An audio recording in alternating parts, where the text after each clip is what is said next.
via the championship points because there was no qualifying, as Jack mentioned at the top of the show. And David Donahue, we've got news on those guys to tell you. They're not starting in those positions. Back to row 2. This is now the new front row. Darren Law and Terry Borchella, the Chevy-powered Doran and the BMW-powered Piccio. Back to row 3. And again, as we roll through the grid, and you see the different classes like Steve Marshall there in the SRP2. There's 2 of those cars here today. This is via championship points because of the wet weather, the horrendous weather yesterday. It's been a tough weekend for everyone involved. Court Wagner leads the GT points along with Brent Martini. That's why he starts as high as he does. Tommy Riggins, the top man in GTS. He'll be chasing Joao Barbosa, that's for sure. Kenny Bump returns with John Chevy Levy and their regular partner in Mills. We'll talk more about those guys later. Great to see the ICY SL Corvette back with Stephen Lisa and Paul Alderman. Those guys, David Rosenblum and Rick Corelli, Corey Friedman back there on row 8. Don Istook is starting in his Audi S4. And Michael Levitas and Randy Post has been a successful weekend for those guys. The Daytona 24-hour winner, Michael Schramm, he did it there with Kevin Butler's Racers Group team. He is here today pushing with TPC Porsche. Michael Boffman, he enjoyed some success earlier this weekend as well. And Andy Lally, who's really making a name for himself this year. Mr. Versatile, he'll drive anything and he can drive it very fast. And yes, the Nonamakers, it wouldn't be a race without the boys from Ohio. Let's have a look at the onboard shots today. We've got 2 different views for you. First of all, the BMW-powered Piccio. Here is Darren Law, and he starts on the front row, and we'll get to that situation. Explain. Well, in the time allotment to do the recon lap, there's a certain time you've got to get in and out and get it on the grid, and they didn't make it. Unbelievable for the Brumos team to make an error like that. Very uncharacteristic, and the reason why the 58 car is all the way back again is that they went out on their wrong set of tires. They were not the marked set of tires. The 6 hours of the Glen is underway for 2003 at this historic racetrack, this historic event. Let's get it rolling, and it's Darren Law side by side with Terry Borchella. There's a long way to go, guys, so take it easy into turn 1. It's wet and tricky conditions here, half and half. There's some moisture, but there's some dry patches as well. They need to just tread carefully. Well, it's damp and the tires are cold, so and they've got to figure how much grip do they have. They don't want to go out there and blow it right now. You can see back in the back, poor David Donahue is stuck. It's a traffic jam. He's got to be patient. Very patient. Meanwhile, up front, I mean, look at Terry. He is out and gone, and I'm just a little surprised. I know Darren probably doesn't want to let him get that far out this quick, but you know, Darren might be being patient with his tires. You know, give it a couple laps.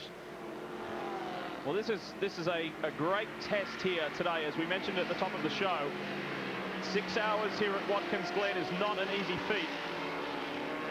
And we'll see how these Daytona prototypes fare. We ride now with David Donahue, the winner from Fontana, as he flashes by the 05 Corvette. And he makes his way through a lot more traffic than he was expecting to do at this stage of the race. And he's got to be real careful, because right now they're not looking for him at all. They're looking ahead. They're looking at all the traffic that they have to deal with, and they could be concerned less with David's problem. Getting a great look at the track here, where it's wet, where it's dry. And the water that comes across the track, that makes it real slick in that spot. It'll kick you sideways if you hit it too hard. You know, it'll really throw the car. And until these tires come up to temperature, it is real slick, and it's real. It makes it real nervous in the car. It's not a good feeling from a driver's standpoint. You can get off the track real easy right now. As a former driver, does this make you nervous for David Donahue and Hurley Haywood coming through the field like this, where an accident can occur that's not intentional? Easily, very easily. One of these guys can easily just move over or slide over, or they can get in on the inside, catch a little water, slide over, and just accidentally get into each other. They go off in the grass, get stuck. So it's frustrating, but hey, it's a long race, and they'll get up there. But meanwhile, Terry's got beautiful, nothing but air, man. He's just running, getting that big lead. David Donahue comes on the inside of Joao Barbosa in the Mosler Automotive MT900R. Now he gets side by side with Tommy Riggins. This is a good gauge at the quick speed of that Mustang, but David disposes of Tommy Riggins early on, down into turn 1. 1 lap down, and already up front, Terry Borchella is enjoying a 5-second lead. Yeah, with nothing to deal with but racetrack. I mean, Terry's got it the way he wants it right now, and everybody's sort of hung out. It's everybody else's problem right now to catch Terry. 1, 2, and 3 Daytona prototypes. It's the Bell Motorsports Chevy with Terry Borchella, the BMW Picchio. For G&W Motorsports, Darren Law sits second, and that 5th Daytona prototype running third, Darius Grala, the team principal. Great to see that Toyota-powered fab car back. Chris Neville. Didier Tays with the Brumos blunder right now. Do you guys change your strategy? Do you try and put a lap on him as quick as possible? Well, I don't think it will be the case. You know, the track's still wet. Maybe if we can, it's a possibility, but it's 6 hours. You know, a lot of things can happen in 6 hours, and right now we didn't have any strategy. We're just running our race. Good luck. And again, wonderful to see Didier Tays back in the Rolex Sports Car Series, and we hear that this may not be just a one-off visit. We could see Didier on a more regular basis before 2003 is finished. Look at the Renworks Porsche coming up alongside Darius Grala in the Daytona prototype, and he moves through into the top 3. And that's a nice move for that Porsche to pass Darius like that. Johannes van Overbeek, as we look drift back through the field. David Donahue made his way through from the back of the field up to 12th. He's already carved off another couple of positions already, coming up on the number 14 Porsche. Corey Friedman in the car. Corey is the next one on his checklist. He's making his way rapidly to the front. He needs to get up there and mix it with Darren Law and Terry Borchella. And you need to be patient. Like I said, you need to be patient. They're looking at that track, and they're looking at it getting drier and drier. You can't go charging quite yet. It'll be a few more laps. Meanwhile, Terry's putting anywhere from 5 to 6 seconds a lap on him. 69 BMW is on pit road. We hear that is the Marcus Motorsports BMW. Guy Hobbs, what do you have? I have Hugh Plum, who is about to jump in the car. This is a pit stop purely for points in the championship. Obviously, they'll add a little fuel while they can, but this is just to make sure they get the points. Remember, this car is running on a very tight budget this weekend. They've found a third driver who's going to help them out. And but Hugh and Brian trying to get points because they're only 4 behind in the championship. And they're trying to get points and trying to win here so they can afford to go to Mid-Ohio 1 week away from this weekend. Yeah, and I can understand that. To get the points, you have to be in the car. You have to drive at least in green conditions. So, you know, the sooner each driver gets in, the sooner they get a point. If the car breaks or has a problem, at least they got the points. And I should add, the third driver is Jules Vandelay, who is a Frenchman, and we won't talk to him because he doesn't speak much English, and I certainly don't speak much French. Well, good to see those guys out on the track, because it was a bit of a shock when they lost their major backer just days ago. And Steve Marcus, the principal of that team, very, very disappointed and disillusioned. And the enthusiasm of Hugh Plum and Brian Cunningham is overwhelming, and those guys will not give up without a fight. So that's great to see them here and on the track, and adding a third driver to help things out there. Race leader Terry Borchella, straight from Le Mans to Watkins Glen, 2 legendary circuits within the space of 7 days. This guy is so busy in 2003. It seems like he runs something every weekend, but look at from his point of view. He's just out there just running along. And he knows at some point he's going to see somebody. But, you know, it's like, okay. But if I could just keep running, see the car do a little twitch there. It's just still a little slick. You know, you can see that glassiness, that glaziness. It gets less and less of a factor as the temperature in the tires come up and you get a little more grip.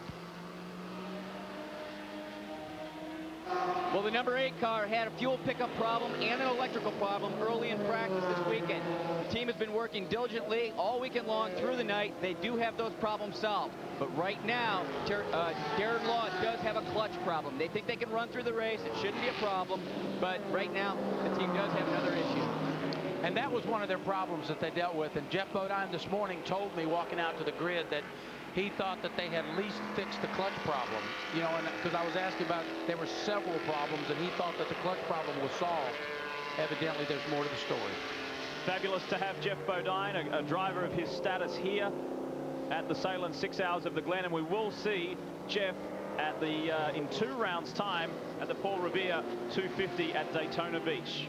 Looking forward to that. Jeff is a great guy, obviously a great race car driver, good road racer. He and I had the pleasure of driving together years ago here, and enjoyed the top of the podium, and it was a memorable experience. Well, the last time, here's a question for you. The last time Jeff Bodine raced here at the 6 Hours of the Glen, and if you get this question wrong, you're sacked. Who was it with?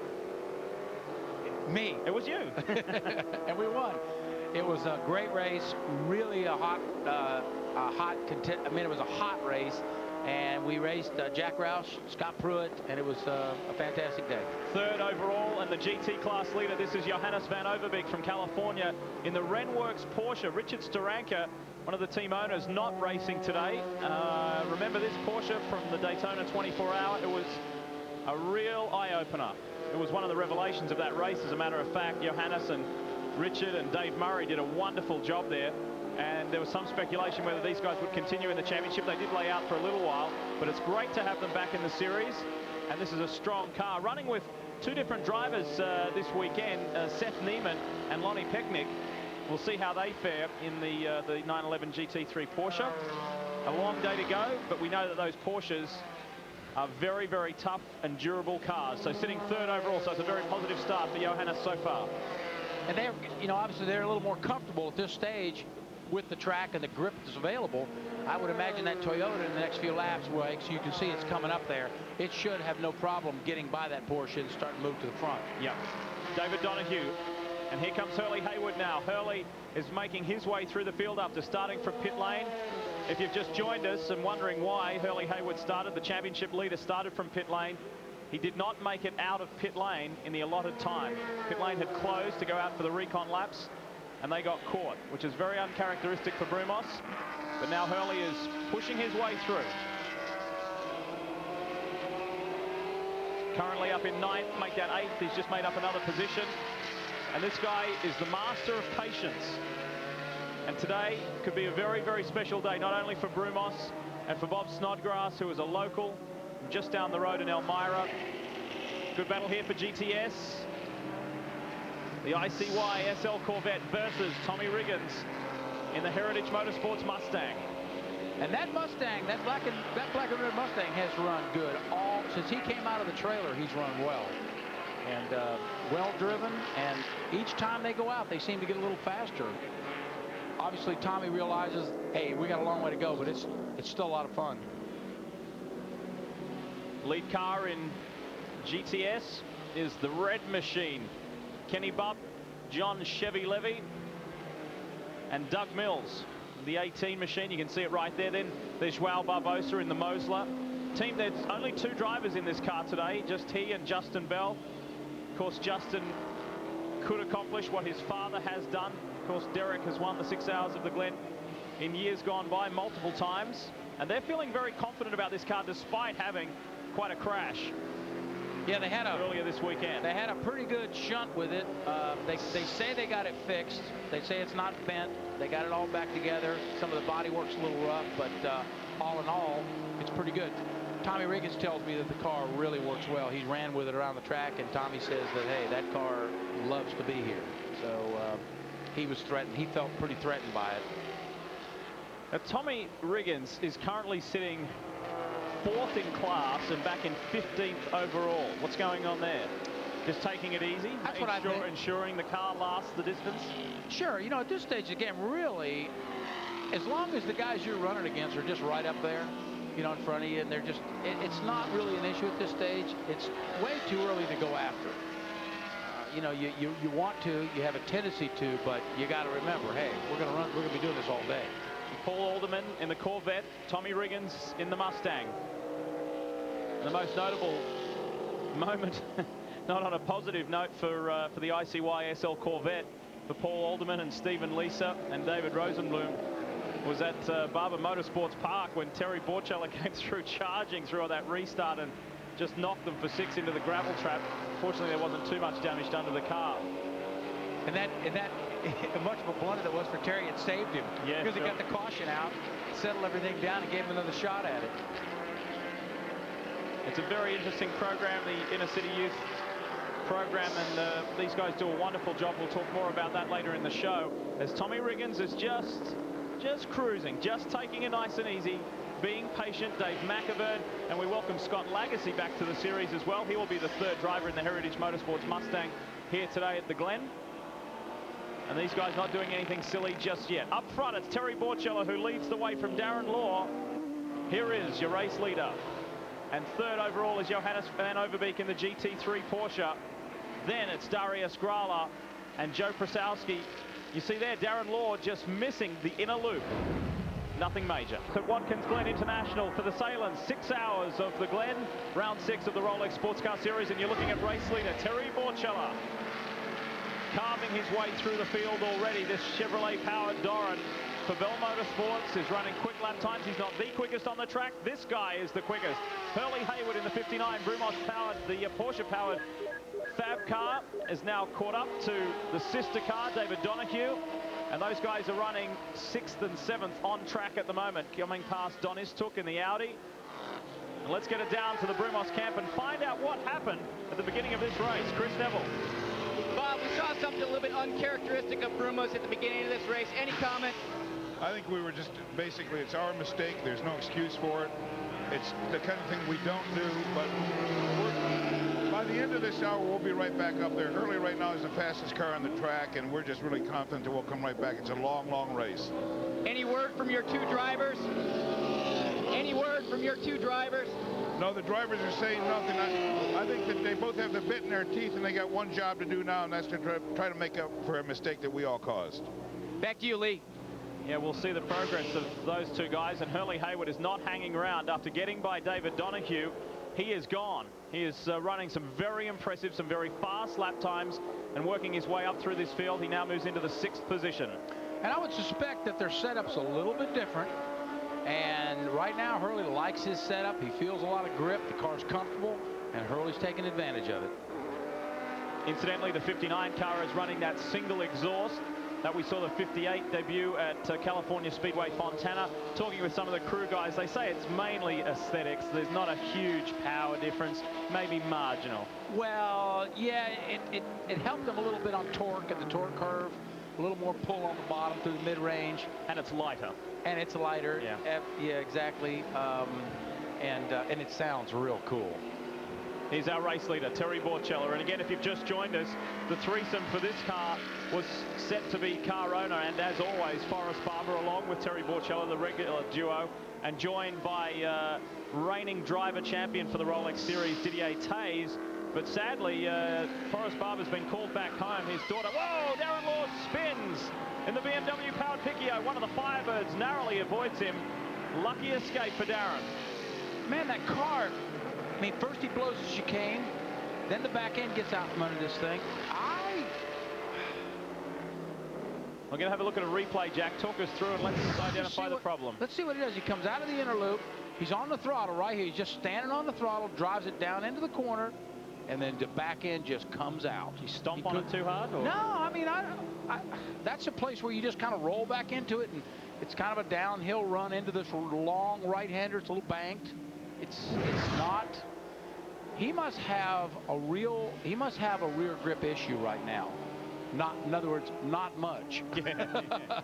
For that car. And you notice that when he blew the chicane, he put the brakes on. The car's not sticking to the racetrack like it needs to, and I think Darren's trying to you know, carry the car a little bit, trying to make up for it. And with that spin, that now brings 3rd, 4th, and 5th very tight together. Darius Grala in the Toyota-powered Fab car, a different configuration. We did see Darius at the Rolex 24 at Daytona. He did turn up at Homestead, but did not race, had some issues there. And then right behind that Daytona prototype is the lead GT car, Johannes van Overbeek in the Renworks Porsche. I'll tell you, that spin is a wake-up call for Darren. And, you know, he's going to settle back now. He's going to have to rethink the way he's been driving the car because he can't afford for that to happen again and not get away with it. And Grala moves through into 3rd ahead of Darren Law while Van Overbeek is patient. Guy Hobbs, what do you have for us? I'm down here with Seth Nyman. Seth just lost 3rd overall to the Toyota, but leading the GT class. Can you guys keep this pace up? Yeah, we found the car will run at race pace, at the early race pace, all race long. Of course, it's a long race. Weather and cautions are going to play a big part in this one, but it's a good way to start it. You guys can go pretty long too on your stints, a little bit longer than the other guys. That has been the case it's a little easier given the long straightaways. We're on the power quite a lot in this race. Do you think you have something for the Ferrari of Kurt Wagner? We always think we have something for the Ferrari of Court, but that car's been very quick here, and of course they got a great driving team, so we'll just have to see how it plays out. And just a moment ago, we were going to come to speak to you, but Darren Law had to spin out, and you just said to me it was very wet there at part of the track this morning. Yeah, and during the recon laps, the exit of the chicane was very wet, and it's a place where you can gain a lot of time if you're working hard. I wouldn't be surprised if it's one of the last places to dry on the track. All right, good luck, Seth. Chris? Down here with Price Cobb, team manager for G&W Motorsports. Price, you've had some mechanical problems over the weekend. Did you get a chance to focus on the setup? We just saw Darren go around, and is he having problems with any of the setup on the car? Says he is now. I'm guessing it's we missed on the rear tire pressure. He says it's very loose on entry, and apparently he just spun. And because the clutch doesn't work, thank gosh he didn't stop moving, or we'd be walking right now. Now he's getting some pressure from Hurley Haywood. Is that going into any of the? Is he going to have to push hard, or is he just going to lay back? Well, we've asked him to lay back. It's 6 hours long. We don't need to be outrunning anybody right now, so he needs to slow down. But only you know how racers are. Well, these guys are concerned, but we're also starting to get some rain down here, so we might see some changes. And a reference what Price said about the tire pressures, he probably started out too high, and you know they just can't find the track. They just can't get grip. Hurley Haywood checks another one off the list, and that is Darren Law. And here comes David Donahue. So Haywood is now up there and pushing hard. Let's ride with David Donahue and have a look. You can see the rain and the spray coming up more, so the spray from Darren Law's Picchio.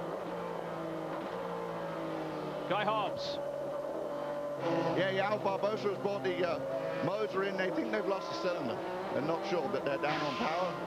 They put the rear deck link back on, and he can go back out.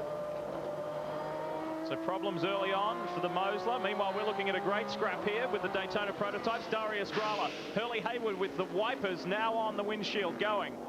And boy, that's bad for Darren.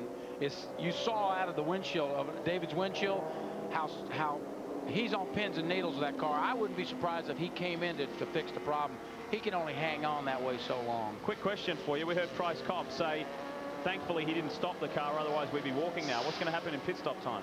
Well, that's a real good question. I mean, do they have a clutch? Does it work at all? I mean, as long as you're moving, you don't really need a clutch. But it's an issue when you stop, for sure. The Renworks Porsche moves ahead of Darren Law now. So the revised order, up front it's still Terry Borchella. Second is Darius Grala. Third is Hurley Haywood. Here's your race leader. And behind Haywood, it's David Donahue. And then the Renworks Porsche, top in GT. Second in GT is that Ferrari 360 GT Modena of Kurt Wagner, Brent Martini. Third in class is the 14 Porsche, Corey Friedman. You know, the track was drying out. Now you see, and you look to your screen, you see the track, it looks a little glassy, you see little tracks. That's when the track is the very slickest. It's no matter what tire you have on, the track is just absolutely slippery, and it's hard to deal with no matter what you got going. And if you got your tire temperatures up and you're hot, you keep going, that's best case scenario. But from a driver's point, it's very difficult and very nerve-wracking, stressful. And at Barber Motorsports Park in Birmingham, Alabama, we didn't really get to see the new Daytona prototypes in full wet conditions, did we? Remember, it was a little half and half. Yes. It was wet early. The rain went away, thankfully, and then it started to dry. But now let's see how these new cars handle in these wet conditions. And before too long, if this keeps up, we may see them diving into pit lane to change over to wets. You know, I would rather have it rain and put rain tires on. You actually have more grip and the car is more comfortable. These conditions are the worst. You don't have grip in there. Whoa, Darren Law's spun again. Now he might get stuck here because of the clutch situation. The same spot coming out of the inner loop, he spun in the same place. This time, it might hurt him. And remember what Price Cobb just said. Thankfully, he didn't stop. Otherwise, we'd be walking. Will we see Darren Law walking? And you see the track. Oh, he spun real early. Brought it around, didn't hit anything, thankfully, but to keep it off the wall, he had to stay on the brakes. That's it. So can he get it started? Will it start in gear? Can he put it in gear and hit the starter button and have it crank out of there? Could be our first full course caution of the day. We'll take a look. Well, that's definitely going to bring out a caution. Yep. Well, our race leader, Terry Borchella, is enjoying a 45-second lead at the moment, Glen, and that was due to Darren Law's spin. Let's have a look at it as the field is behind the pace car. The Piccio, thankfully, is now up and running again. But let's have a look at the replay, Jack. He just came in there. There's a little bump right there, and it just unsettled the car. Got out from under him. That was it. Slammed on the brakes, kept it off the wall, but he got stuck. And the update See remains... high centers right there? The car kind of gets stuck in the grass. He can't get out. Needs a record. The update on that car... Coming up on the inner loop. Hard braking, downshift.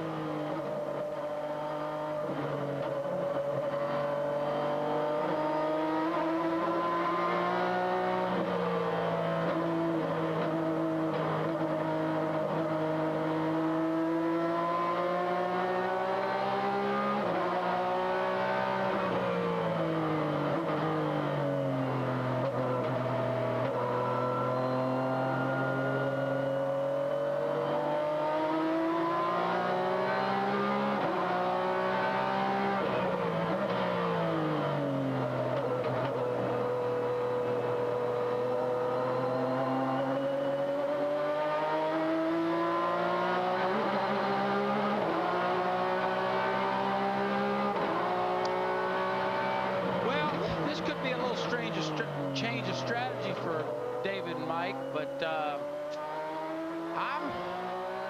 I'm a little surprised that he doesn't gain that much on that 911 Porsche. Their setup must be one that they need to track. They need the track to be a little better than it is. They need a little more grip, and they got to wait for it to come to them. Let's go back up front. First and second, Borchella and Hurley Haywood. Remember, that caution helped Haywood considerably, although he was setting the fastest lap times of this race as he scythed his way through the field. Now he's right up there, second place behind the Chevy-powered Doran. And Terry Borchella looking for win number 2 of this season. A very memorable victory at Barber Motorsports Park in Alabama recently. Terry has been a class winner here at the 6 Hour. He has never won this race overall and would dearly love to do it today for Bell Motorsports. You know, Hurley, he's brought that car steadily up from the back. I like the way the car looks. It looks like it has a good balance to it. Nice grip. I think he's got a good long-run car. Hurley told me in the garage area, hey, it's all about the race car. It's all about long. He says, you know me. He says, I'm all about the long run, the endurance. He says, it's a long race. Just looking out of the announce booth here, we've got a fabulous 360-degree view of the surrounding countryside. There's some blue patches of sky. It seems as though the weather has eased. The rain certainly has eased. So quite bizarre conditions here today, Jack, and very difficult when you're on the track in one of these high horsepower cars. Sure, and you know, the track is drying out and they start to charge a little bit. And then you get that little spattering of rain, and then the track gets glassy. That's when it's the slickest of all. Now it's starting to dry again, and these guys are going to start charging. Third place car on the road, still Johannes van Overbeek in the Renworks Porsche, then David Donahue fourth. Fifth place is Corey Friedman in the Porsche 911. So the GT car's running nicely at the moment, and then it's caught Wagner, Brent Martini in that Ferrari Modena. And pressure on for the lead already on Terry Borchella, but these guys at this stage, there's only 16 laps in the books at the moment. They're not going to do anything silly. You know, Hurley keeps taking a look, because if Terry was to hesitate just a little bit, you know, there'd be a door to get in there and get up beside him. You know, hey, I'm telling you, at this point, you know, Terry knows he's there, and Hurley's not going to do anything stupid. If he's got a good run, if he's got a good pass, he'll do it. He won't take a chance. He keeps looking. That's what he's doing. He's looking. He's looking. And he's looking to see if he can't get something going. We just saw a quick shot of the number 8, Darren Law, in the BMW-powered Piccio. That spin and the stop, the time on pit road, very costly. They've dropped from a top 3 position back to 21st. Now, Hurley's got a good position to get a good run in the backstretch and get a good draft, use some of the air off Terry's car, and see if he can't get a run to get a shot down on the inside. Let's see if he can make it work. I don't think he's close enough this time. There's some traffic up here. He's going to have to deal with that. Now this Porsche is going to definitely help Hurley. Hurley might have a shot down here in the left-hander at the bottom of this hill. Something we haven't spoken a lot about so far in this broadcast is that the third driver in the famous 59 is a very, very talented 24-year-old by the name of Chris Dyson, the defending winner of the 6 hours of the Glen. He's enjoyed his time so far in this new Porsche-powered Daytona prototype and will team very well with Hurley Haywood and JC France. Grala is in problems. So the Segwa Sport Toyota Fab car is slowing out on circuit. That threesome of Guy Cosmo and RJ Valentine. We go back up front, and again, Haywood just continues to have a look on the inside and just continue to pressure Terry Vorcella. And that's one of Hurley's strategies. He'll sit behind a guy for a long time and pester him, keep popping to the inside, keep you know, just rattle. It's unnerving. When you're in the car and you're leading, you got every time you look in the mirror, all you see is a windshield. It tends to get to you after a while, and that's what Hurley will do. Even though he can pass Terry, he might not pass him. He might just sit there and work him over for a while. So when he does get by him, he'll be able to get away. Interesting to see the different strategies. He pulls out of the draft again. The different strategy from Haywood at this race. Now he thinks about going all the way. No, he doesn't. Tucks back in. We usually see Hurley content to sit back, Jack, in the early stages of these races. But they're usually only 2 3/4 hours long. This is a 6 hour, and he's charging at the front early. Yeah, and his car came up there. He feels good. The car looks good to me. Okay, getting by that Audi. Okay, they both did a nice job of that. But his car looks good. He feels good. I think he feels that if he can get by Terry, he can gain some distance. So, he's going to keep looking and keep trying. And remember, when he pokes out like that, the lead driver looks in his mirror. It's distracting. Checking the mirror, making sure that he's not going to get up on the quarter panel. Paul Alderman continues to lead the GTS class. Second in that situation is the Buff Levy Mills Camaro. And third is Joao Barbosa Justin Bell. And we have just had word we're gone full course caution for the second time. For the second time in the early stages of the Sahlen 6 hours of the Glen. Haywood again just pulls out, fills that side mirror full of the Brumos Porsche for Terry Vorcella to look at. We'll identify the problem as soon as we can as to why we have gone full course caution.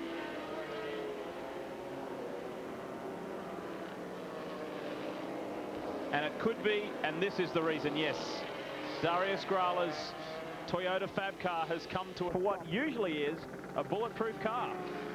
Very uncharacteristic. I'm surprised they're having engine trouble. And if we can listen, it sounds ugly. That last shot. There is the leading GTS car in, and our SRP2 class leader in and out.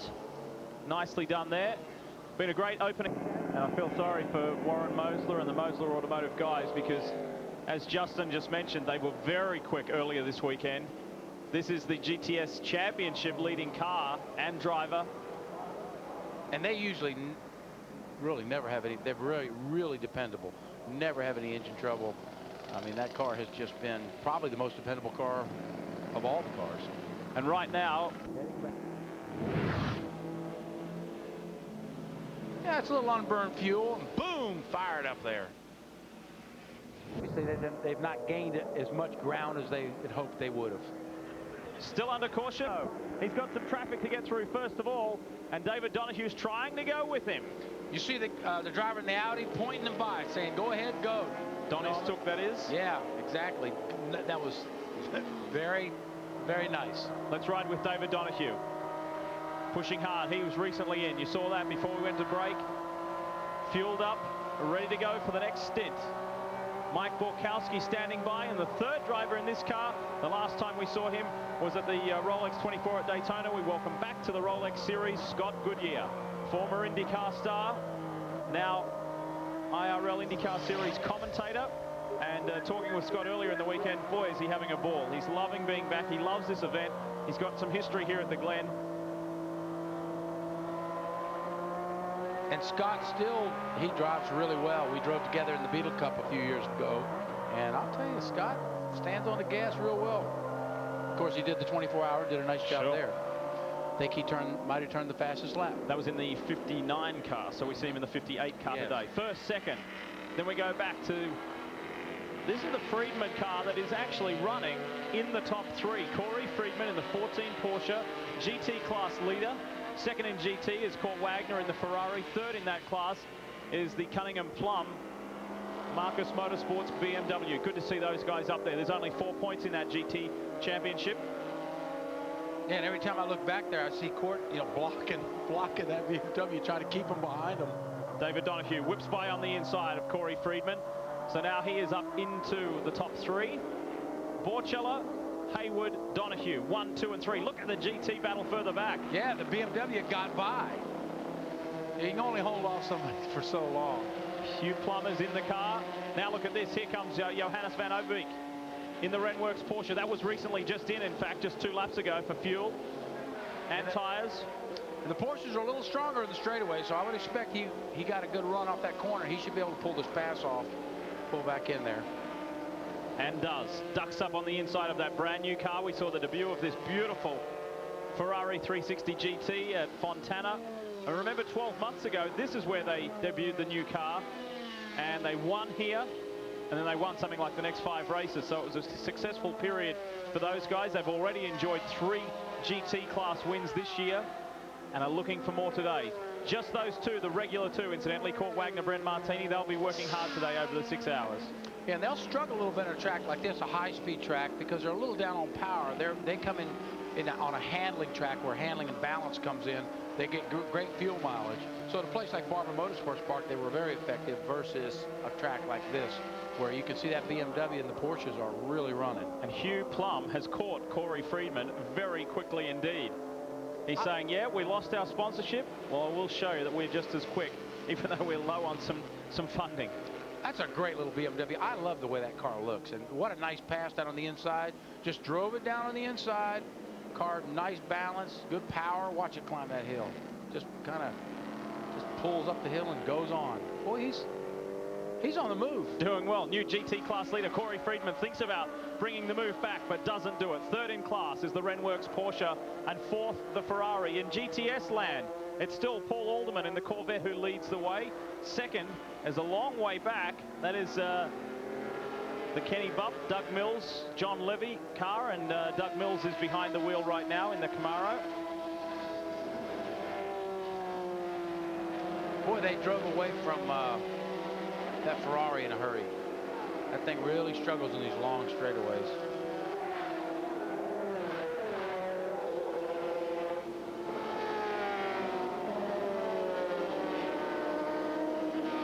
GT battle getting very interesting, and look at the power of this Renworks Porsche. Comes through on the other 911 past Corey Friedman, and these guys are really mixing it up. 3 Daytona prototypes in the top 3 positions, and then the GT Porsches are really going at it.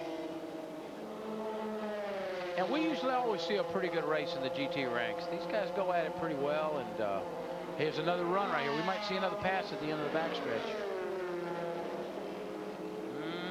I don't think it's close enough.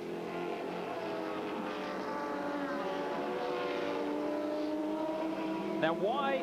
Here's a quick question for you, Jack. Just scouring the timing and scoring monitor. Why and where? What's the situation with Heritage Motorsports Mustang? Tommy Riggins, Dave McAvern, Scott Lagacy. You know, that is a good question. You know, you would expect more. They must have a problem. Maybe we ought to go down and check on that. What's the situation? Because they should be running quicker than they are. Well, first of all, let's get updated on the number 3 car, Darius Grala and his Toyota-powered Fab car. Chris Neville, what do you have? Well, they actually towed the number 3 Toyota back to pit lane. The guys jumped on it, tried to figure out what was going on with the fuel pressure.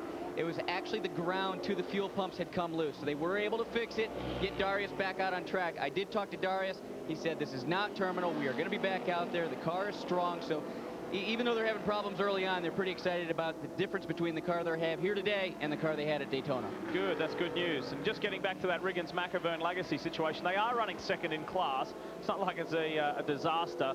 We usually see them a little closer to the front overall. So they sit 10th at the moment, second in class. Third is the Buff Levy Mills Camaro. And Tommy told me in the garage area that they really had thought about this thing, and they're more into reality now. They're looking at the championship, and they're not so much focused on an overall win or trying to beat people out of their class, that they just want to win their class and win this championship. So maybe that they're looking at this like, hey, it's a 6-hour race, guys. Let's just relax. Let's just run along. They're not going anywhere, and we'll wait to race in the last half hour, last 45 minutes. That would be a smart strategy in this car. Dave McAvern, team owner, the money man. He funds this entire operation. He's a very successful automotive dealer out of Vermont, runs a big Toyota and Ford dealerships up there. Heritage is the name. And let's get down to that pit now. Chris can tell us more about these guys. Tommy, typically we see the number 48 Mustang running a little bit closer to the front, usually in the lead in GTS. Are there any problems with the car? No, we're not really having any problem. We're just being probably a little extra cautious right now. And then on the first caution, we got caught with some of those street stockers out there. They wouldn't catch up, and they left us a half a lap down. So we got down real early, but we'll make that back up. Now, Barboza and Bell are out. Is this going to change your strategy, or are you guys still going for the win? Well, we'll go for the win after the 4th hour. We'll see where we pan out. But that really could help us in the points with this other car having difficulties. With the Mosler out, that's really going to help these guys out in the points. It's going to tighten up GTS. Yeah, that's kind of what I expected. But you don't often hear Tommy say, well, we're being a little patient. We're taking it easy,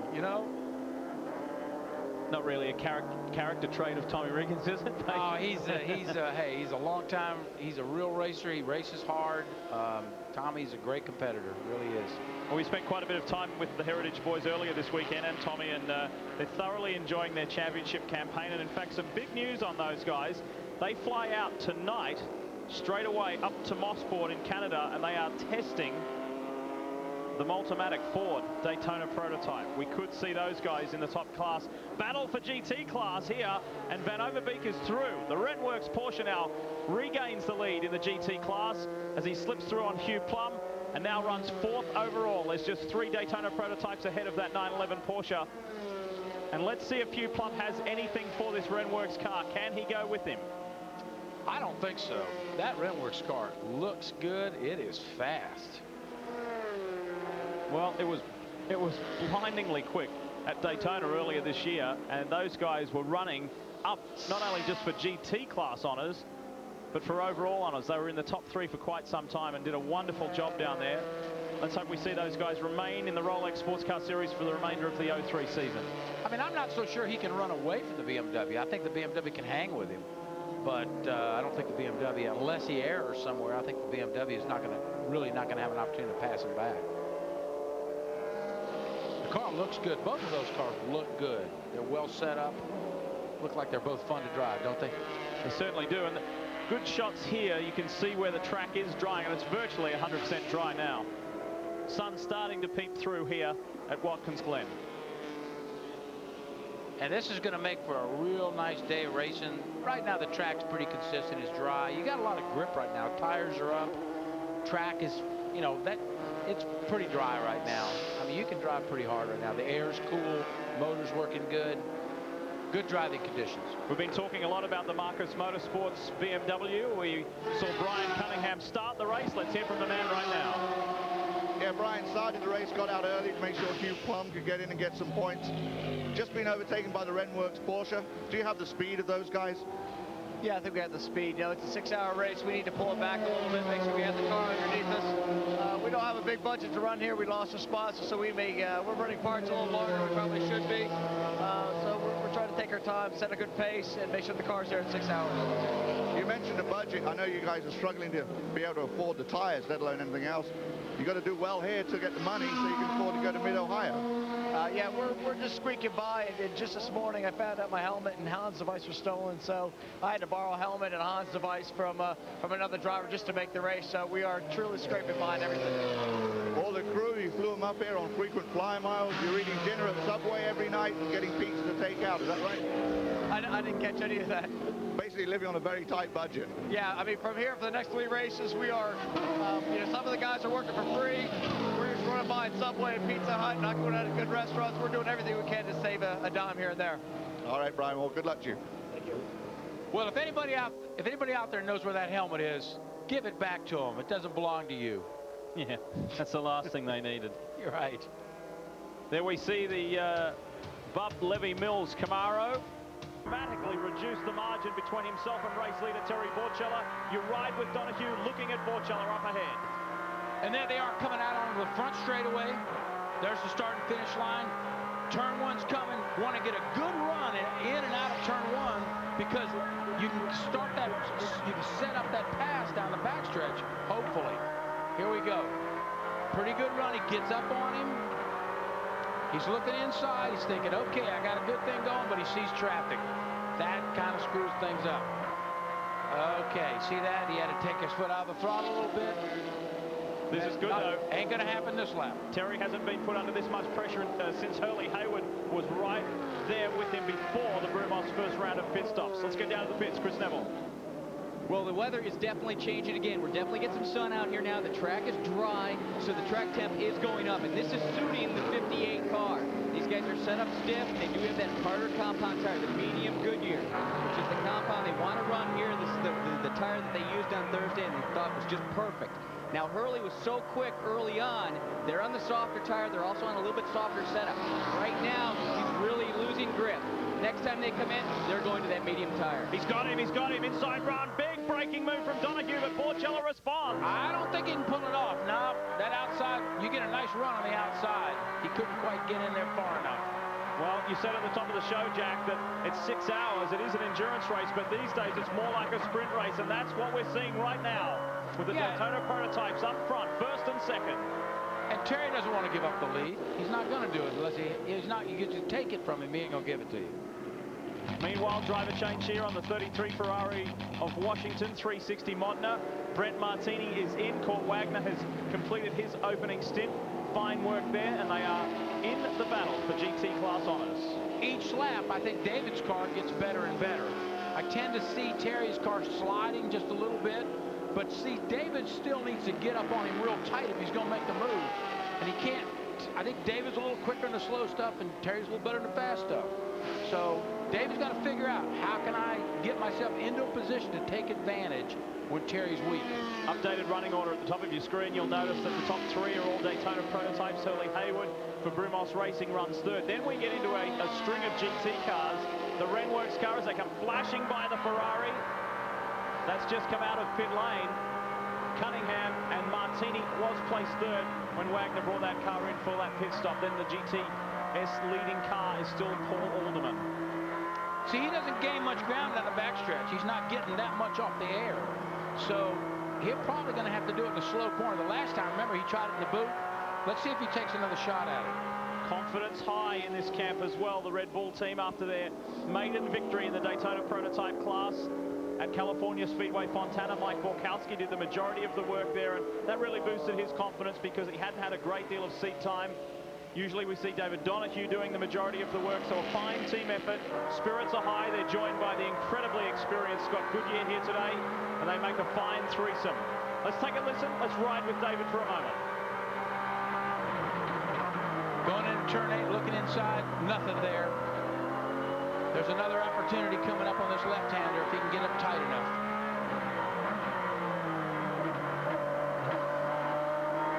See him feathering that throttle, trying to get into it, Quicker he can get on it, quicker he can go.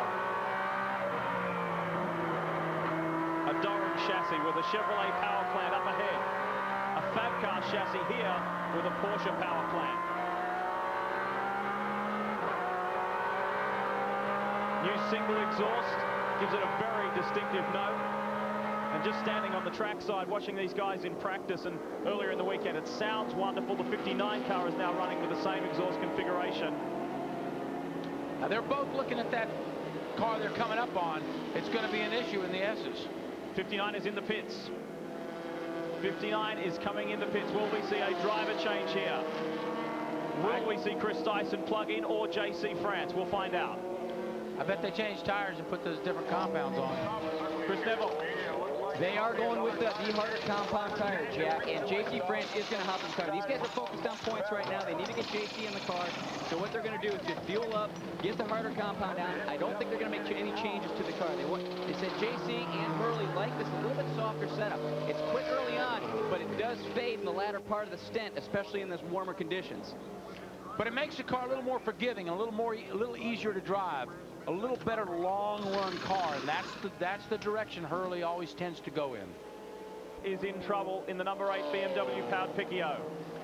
Right now, I think he's off the racetrack. He's in that cut-through between. Right. It's a safe place to park and get out of the way. There's a little bit of smoke coming from the rear of that car. You're looking at J.C. France, new driver in the 59. Hurley Haywood has done his duty for the meantime. What a job he's done bringing that car from pit road. Remember, he did not start in the pole position. There was no qualifying here this weekend. The starting order was determined by overall championship points. Hurley Haywood was forced to start from pit road. You're looking at Darren Law about to climb from the Piccio. And I got to tell you, Darren has got to be one frustrated race car driver. As good as he is, I mean, he's a winning driver, and he wants to drive a fast race car. And this is frustrating for him. Will we not get to see Jeff Bodine race today? We will find out. But first of all, let's hear from Hurley Haywood, who's just stepped from the 59 car. Hurley, that was a great stint. You had to start from pit lane, but you made it all the way up to the front. Tell us a little bit about that run. Well, it was good. I don't know why we got trapped in the pits, but that's the way it goes. But the tires were good, and the car was handling good in that kind of half wet, half dry situation with the 370s. Then when it started to get dry out, they just went away. So I made the stop and put a fresh set of the soft tires on for Jamie, and then we'll just wait until those tires go down and then bring him in and let Chris do a double step.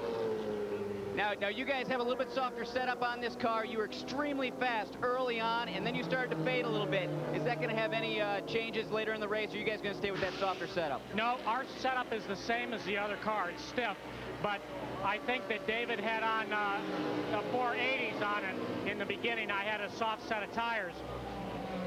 The soft set of tires went away when the track started getting, dried out. So that's why I had to slow down. I was just burning the tires out. So I slowed down just so we could get to the end. Down to Guy Hobbs.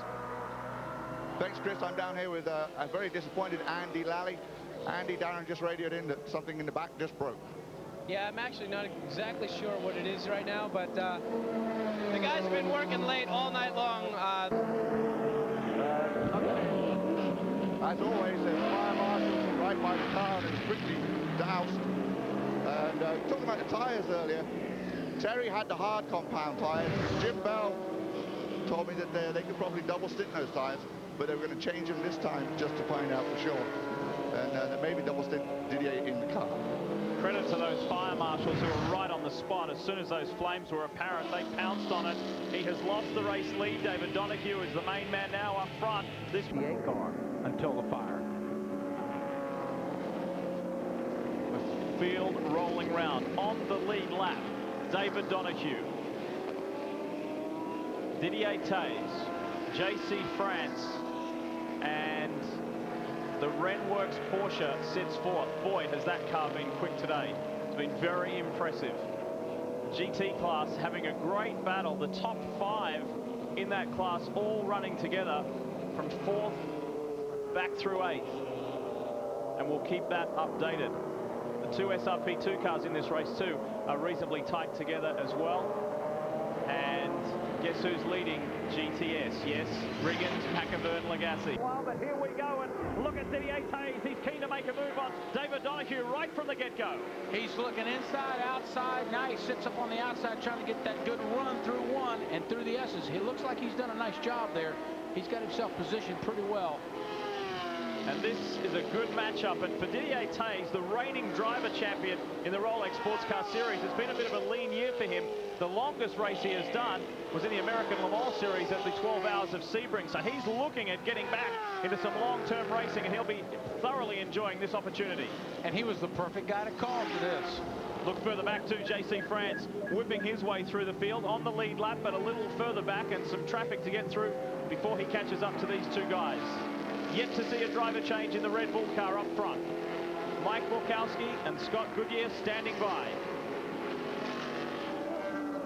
Well, David, certainly the length of time he's been in the car certainly hasn't hurt his performance. He looks like he is out and going. The 05 Corvette running 3rd on track, but not 3rd in the running order. They're further back as we drift back, and there you can see JC France coming on through. Past the Levy Bump Mills Camaro that had troubles early, but great to see those guys back on the track. It looked like they may have been out of this one, but they are nicely placed and still in the race, which is what counts in an endurance race. And with a long way to go in Fenton Championship, you know, JC just needs to keep the car on the track, do a good job. He's been doing a good job at every race so far. And, you know, turn the car over. He knows Chris is going in. Chris has been really fast. Chris Dyson, he's going to do a double stint next. You know, just drive the car during this segment, get it done, pass it on. Speaking of Dysons, we welcome to the booth Mr. Dyson, Rob Dyson, that is, and the famed Rob Dyson.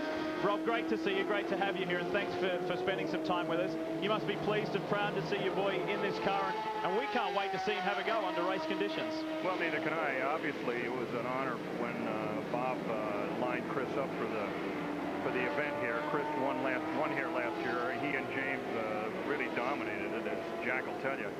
And it's an honor to have him drive with Brumos. Bob Snodgrass and I have been great friends, and I drove for Bob when I drove the 962 in 1987. So it's kind of a bookend here.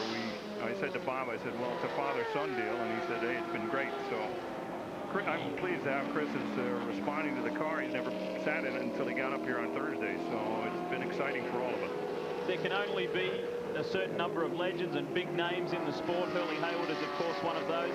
It's great that young Chris gets the opportunity to drive with Hurley. Absolutely. Chris has been real lucky with the drivers he's been with, as have I.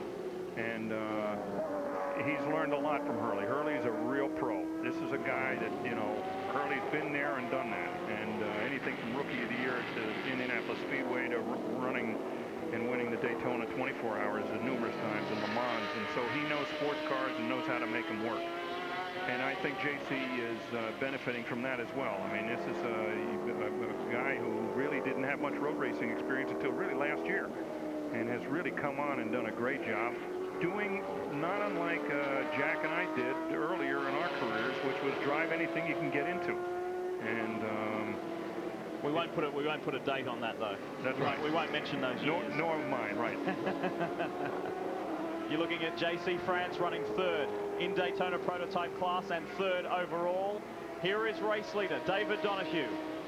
Had to start from the back of the field after a little hiccup with the team putting on the wrong set of tires. They did not run the designated set, the marked set of tires. They were penalized for that and taken from the front row of the grid right to the back, and he has gapped Didier Tay somewhat. Boy, he has got that car running now.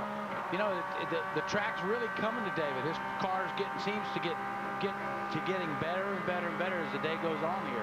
Well, I'm really impressed that the weather has changed. I mean, it's gotten to be a real nice day up here at Watkins, Glen. Chris Neville. Well, I'm down with the co-driver in the 58 car, and Scott Goodyear, we saw you at Daytona in the 59. Now you're in the 58 5 months later. Is it difficult doing just a couple races a year? Well, you know, it's definitely a little bit different. You sort of show up and have been in a car for 4 months, but, you know, I've been here a few other times at the Glen. It's a great racetrack, and having the opportunity to come and run places like this, you always say yes. And, you know, full-time work doing some other things in the IRL right now is only leaving a few weekends open, and it's nice to go out and get this underneath my belt a couple of times a year. Now, it sounds like the team, you know, you came out to do the race with them, but it sounds like you're also really helping out with development. After talking with some of the team engineers, they really like your input on the car. You know, that's the fun thing about it. You know, it's sort of neat to get somebody else's opinion to it. And you sit on the seat, but, you know, it all comes back so very quickly. It's amazing how quickly that happens. And I always liked that, always enjoyed it, and just to sort of dissect what's going on with the race car. And we only had a few laps in the car, but we got a chance to get a bit of a read on it. And now just get out here and make sure we run the 6 hours. Good luck, Scott. And Scott Goodyear took a lot of pleasure at the Rolex 24 at Daytona at setting a quicker lap time than his much younger teammate. Yep. And but his words, thinner and fitter teammate Scott Sharp, current IRL IndyCar Series driver. So he did very well there, and he's looking forward to this opportunity. David Donahue has never done the 6 hours of the Glen. Mike Borkowski only has 1 start, and Scott Goodyear has 2.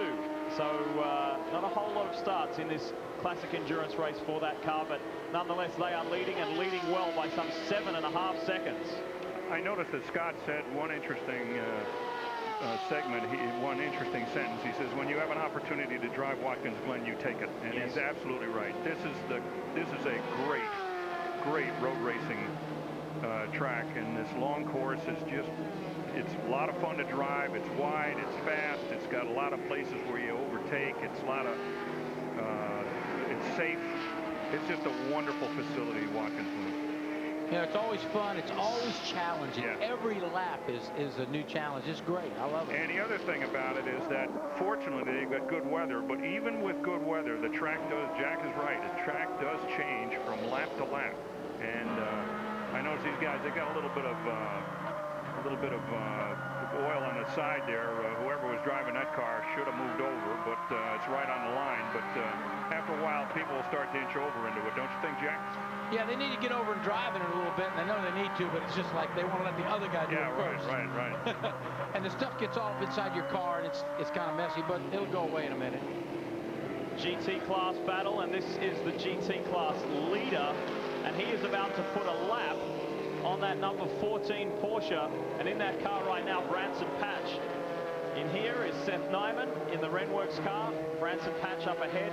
The Renworks car has had a very good run and is the only GT car on the lead lap. Fine performance from these boys, and particularly by Johannes van Overbeek earlier in this race. So he has put those guys in a very strong position. Incidentally, running third in GT at the moment is the Ferrari, but right behind those guys is the Porsche of Randy Post and Michael Schrom. Strong run for the TPC Porsche outfit. Michael, the Daytona 24-hour winner. Yeah, exactly. Good to see the Toyota of Dario Sgralo. The Segwa Sport car still running. That number 3 machine, who that had a bit of a rough start. We thought it may have been out, but now we see the 23 car. That is that car I was mentioning, Michael Schrom, Randy Post. Excellent to see them up in the mix. And there they are. They're running right with that Ferrari, and immediately behind is the Cunningham, Plum, and the Vanessay entry. And it's Gilles Vanessay in the car right now in the Marcus Motorsports BMW.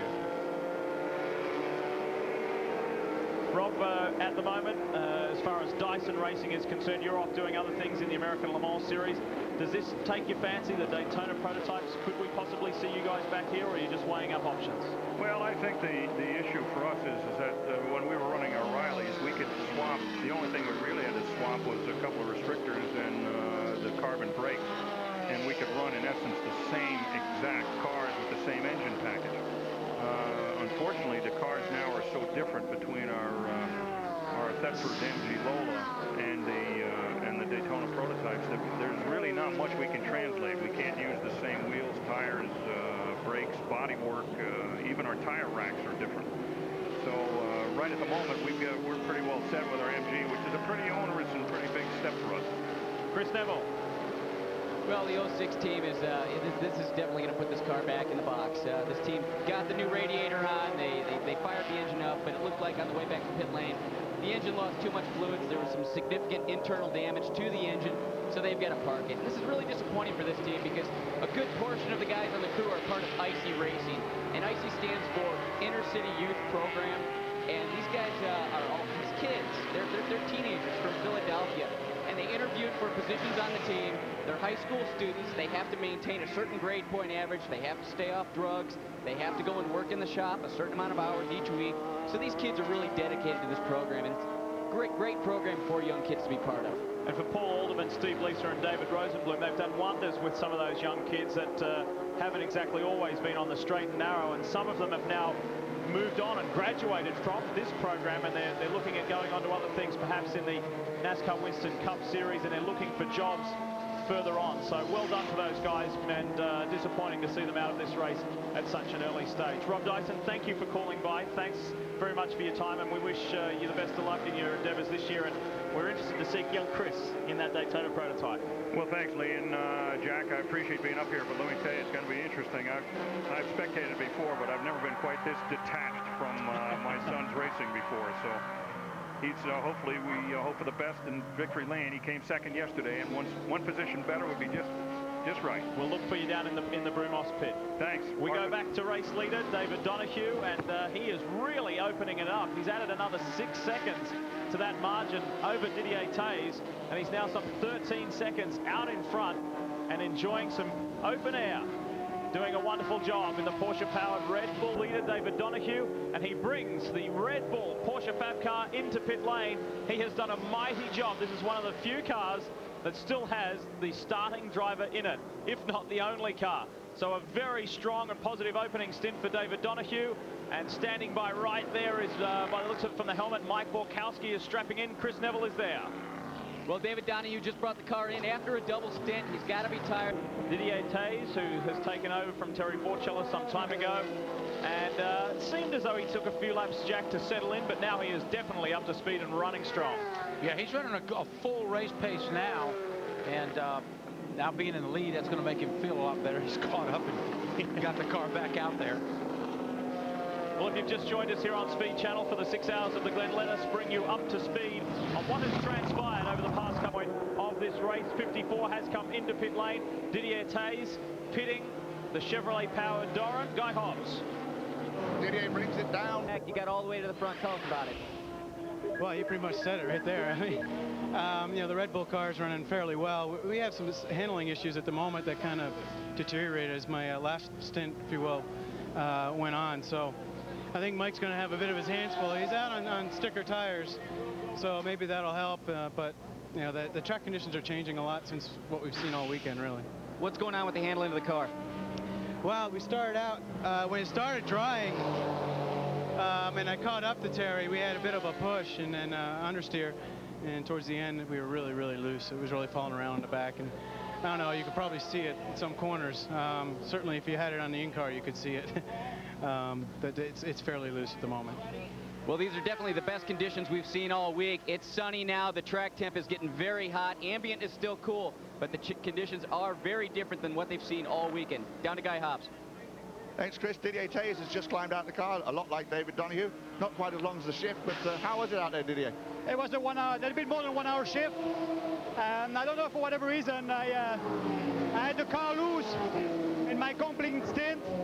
It looked like Terry can handle that car loose a little bit. I get used to it more at the end.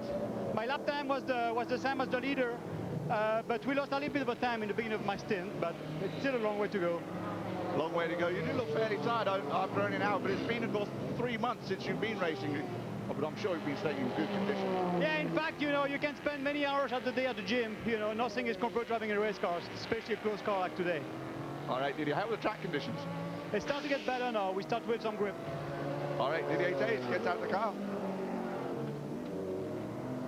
Well, you know, Didier's been driving an open cockpit Le Mans prototype type car, a lot of downforce, big tires, wheels, horsepower, very quick car, very precise car. And he's been doing this for years. The last car, in fact, he drove was the Delara at Sebring.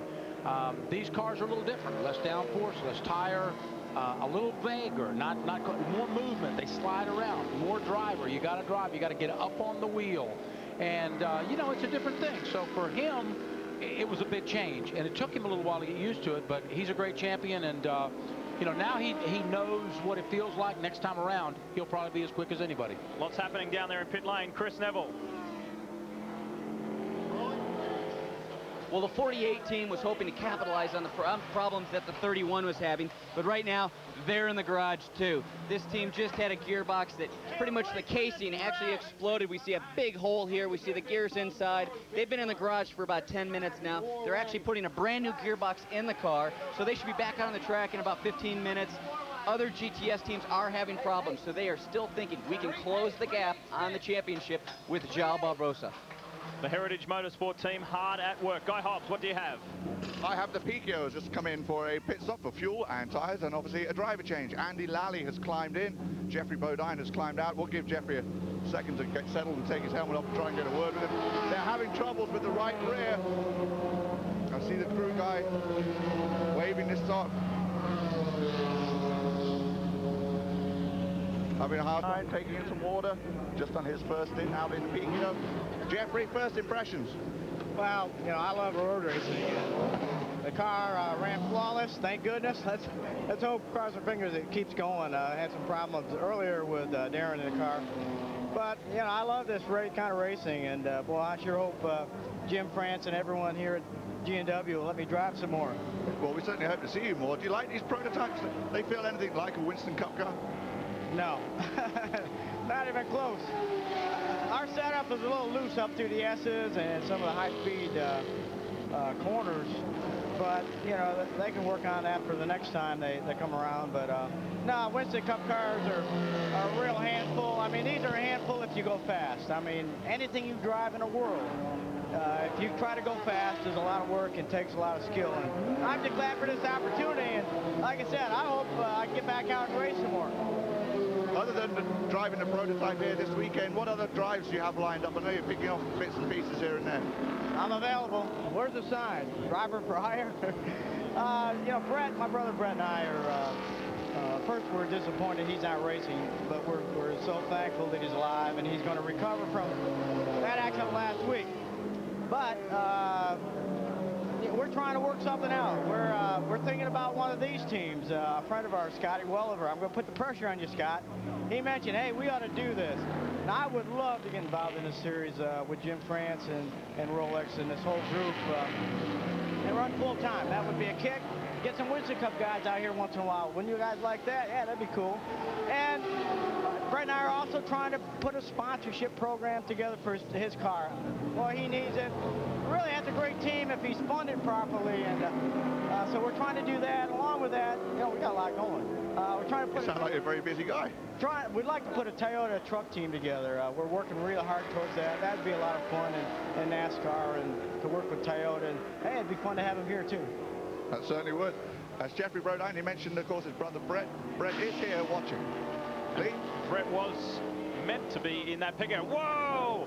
Now only two SRP2 cars in this race, and they are both off the track. Now, what has happened there? Isn't that something? They find each other in this big old racetrack and get together. There's some 5 laps difference in where they are as far as the overall running.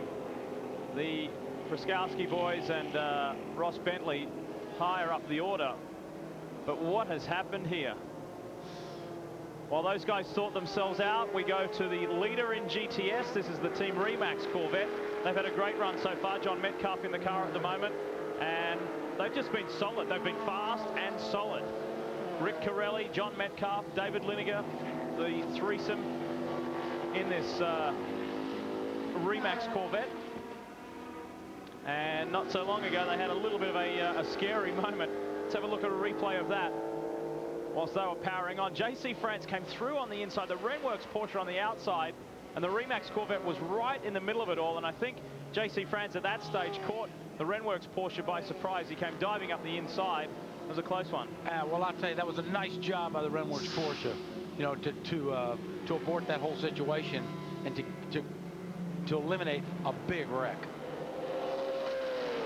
So a good strong day for those guys, and they have laps. They have plenty of laps up their sleeve over the Buff Levy Mills Camaro. And you just heard that report from Chris Neville in regards to the Heritage Motorsports Mustang. They're still hard at work in pit lane and many laps down. In fact, some 5 laps down on the GTS class leader. In GT, these guys have had a very strong run. They were a lap down on the Renworks Porsche. Court Wagner has just taken over from Brent Martini. And they continue the surge and looking for back-to-back GT class wins here at the 6 hours of the Glen. The Californians back behind the wheel, and these guys have been a class act in GT this year. Yeah, these guys just keep on digging at it, and at the end of the day, don't be surprised if they're on the podium. Up front, look how tight it is now. First to second, you've got Mike Borkowski in the car. Terry Borchella has climbed back on board. Of your experience and Rick's experiences, just turning left. Actually, this is your first time to Watkins Glen. You guys are doing fantastic today. Yeah, the Remax car is awful good today. They really put together a good piece for us, and it's a lot of fun to drive when it's dry out. I started in the rain, and that was my first experience ever driving in the rain. I had my hands full for a long time. But as time went on, started drying out, and the old car come around, and we've really been turning some good laps. Rick's, we were just talking to him. He's real happy with the car. We're going to see how he gets along. Any luck at all, maybe at the end I'll get a chance to jump back in that thing again. It's a lot of fun to drive. Good luck. Back to you, Lee. We go back to racing, and when we left you, we were building up, but the fact that the Doran, the Bell car, was right behind Mike Borkowski. Why is it back there now? Terry Borchello decided to duck into the pits. They adjusted the tire pressures, and now they're back out there. And the issue that they were trying to deal with was what Didier had talked about, the car getting loose. So they pulled some pressure out of the car to find some grip, tighten the car up to better to Terry's liking so he can drive it even faster. If it worked, Terry should be able to bring the car back to the point. Meanwhile, look at Andy Lally. Andy Lally enjoying his time in that Daytona prototype, and right behind him is Chris Dyson. Pushing hard. And Chris has been fast of late in everything he's driven. Absolutely. He has been very impressive in various cars. So I'm sure Chris is going to take his time, get used to the car. There's a long way to go here. But I wouldn't be surprised if we see some real action from Chris, Andy Lally, and you know, and of course Terry is sitting there looking at him going, okay guys, what do you want to do here? And the 48 is back out on the track. Thankfully, that's great to see the Heritage Mustang back on track, and there's still a long way to go in this one. We've only just crossed over the halfway mark not that long ago. Side by side here for second in the race, and Borchello gets on by Chris Dyson. So the Bell Motorsports Chevy is back up there, but there is a gap already after that restart up to Mike Borkowski. Let's keep track of Terry Borchello's progress. Well, it takes time. It takes time to get yourself back up there. You're not going to do it if you try too hard too quickly. You'll burn the car down, melt the tires, you know, overdrive the car is what would be the term. So you don't want to do that. You want the car to be strong through the entire stint. So you just set up a pace, you start picking away at it. And every lap you want to just pick away and get closer and closer. That's a real fast lap time right there. A 52.1 is a good time. I think this is a great example of how robust these cars have become. Cast your minds back to February when we were at the Rolex 24 at Daytona, and at just such early stages in the race, silly little things were happening because these cars were so young. Now look at them. We've been going for more than 3 hours, and they're still powering on hard. Chris. Well, JC, you just had your first stint in the car. A little bit of a tough stint with these changing conditions. Tell us about it. Yeah, we kind of missed the call there and went with the 370s and went with the softer tires, and it was just never could get traction. I was sliding the whole way up the S's. I just really couldn't get my lap times down there. We really needed the hard tires on there. I think we got the hard tires now on there with Chris out there, so hopefully we just had a caution. Hopefully we get back up there. Are you going to get back in the car later today? Yes, sir. Good luck. I tell you, JC did a great job driving. He every time out, he seems to get better and better. And the issue of the day is the sun's out. It's not that hot, but the sun's out. And the sun and the brightness of the sun hitting the track is what affects track conditions the most. Makes the little tar and the oil in the asphalt rise to the surface. Creates more, the car slides more, makes more heat. And for those of you at home that say, big deal, the sun's out, you guys always race when it's hot. Well, not this weekend. This is the first time we have seen blue sky and temperatures this high because it's been very cool up here in New York. It's been wet. It's rained constantly since we were here on Thursday. So this is the first dry time that these guys have had. Well, Terry Borchello told me in the garage area that when they got there, they unloaded the car. It wasn't good at all. So they made this major change to the chassis, the whole thing, huge change. It started raining. It rained the first day, the second day. He said, you know, we don't even know if it's a good change or not, so we don't know what to do. You know, and so it's time and development is what it is. Looks like they're not too far off though. First 3 cars in this race are all Daytona prototypes, and they are all on the same lap, and they are within 5 seconds of each other. Then we go back. The 4th place car is the first car in GT. It is 1 lap down, and that is still Seth Nyman, who has done a magical job in that 83 Renworks Porsche. It's a strong car, and that caution made life very difficult for the Wagner Martini Ferrari. They were a lap down, but they seem to have got that back, but there's some 1 minute 22 seconds in arrears of that Porsche. So that wonderful battle in GT is still going on, and they're within the top 5 overall in this race. They're holding Michael Schromm and Randy Post at bay. SRP2, well, you heard the update there that the leading car is now out, the number 5 car, after that contact before, so we're left with just one SRP2 car. And the GTS battle, best car there. As we mentioned, it is the 05 Remax Corvette. We just heard from John Metcalf. Rick Corelli is back in that car and powering on. So that's your field updated. And we'll keep running through that regularly. As you can see, 90 laps down. Last year's race, we got through something like 187 laps in the 6 hours of the Glen. It's been an interesting one today. Very slow going early on with those trying and testing conditions in the wet. And this Porsche, it looks good in the wet, it looks good in the dry. These guys, every time they bring that car out, it's strong performer. We were talking about the Ferrari of Washington, Gerard Perregaux Ferrari. Here it is, brand new car, has only done one race meeting. That was at California Speedway Fontana. They were victorious. Fine battle. There's the Segusport Toyota Fab car just in front. That car's driven by RJ Valentine right now. Longtime competitor, good friend, good guy. Glad he's back driving again. Guy Cosmo has just taken over from RJ Valentine in that. Guy Cosmo is the reigning Star Mazda champion. Good young prospect. Good guy, and in fact raced at the 12 Hours of Sebring recently in an open top prototype in the Riley and Scott. Did a fine job there, so he's maturing and learning more, trying different cars, and will become a better driver for it.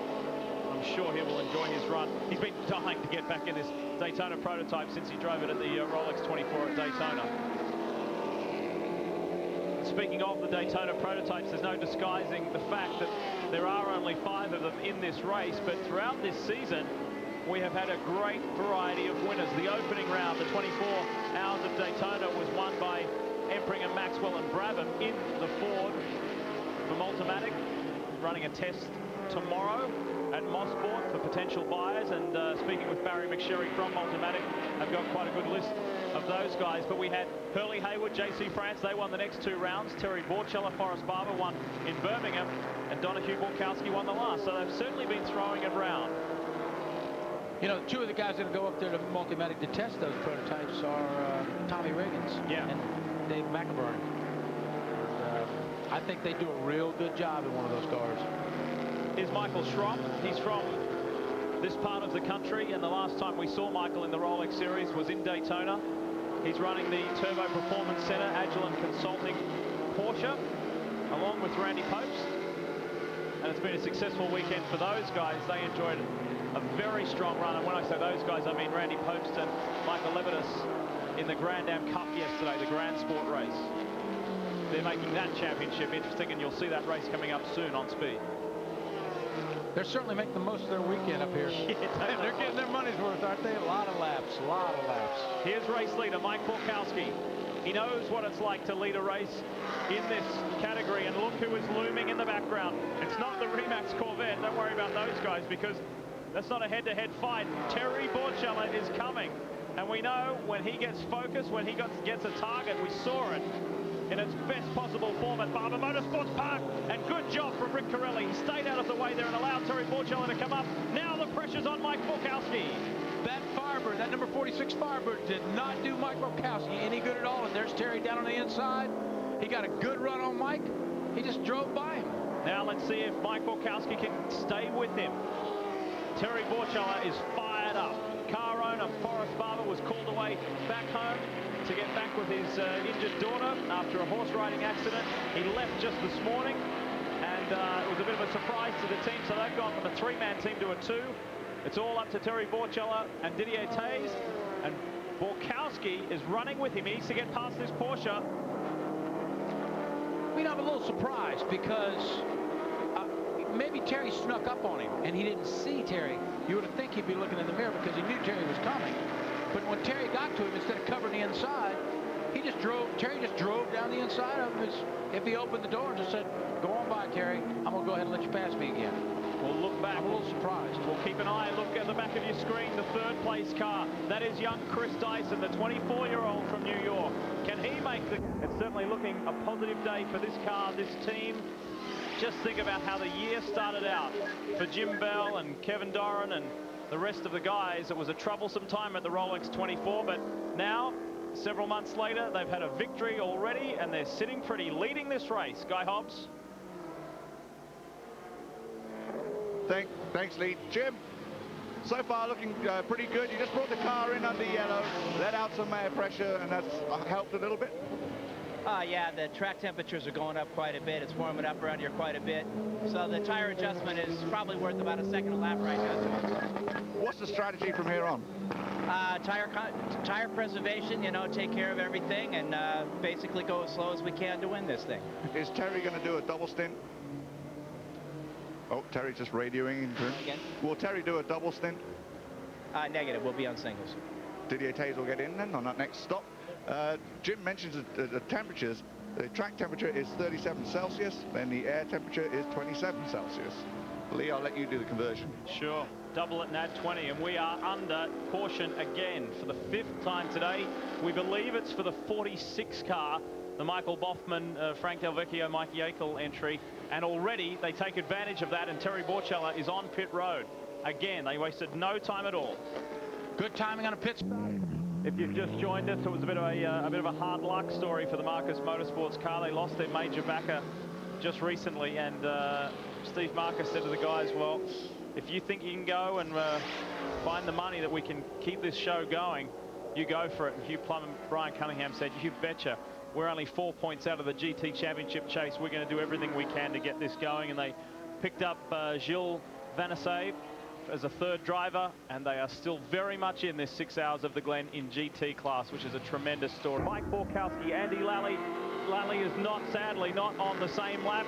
Wait for the green. Here it is, and Borkowski sees a clear track ahead. Watch in the background for the number 54. There it is, Terry Borchella. And Lally looks for an inside run down into turn 1, trying to get a run and trying to get a lap back for their campaign in that BMW-powered Piccio. It's been a troublesome day for he, Darren Law, who started in the car, and Jeff Bodine, who got out not so long ago.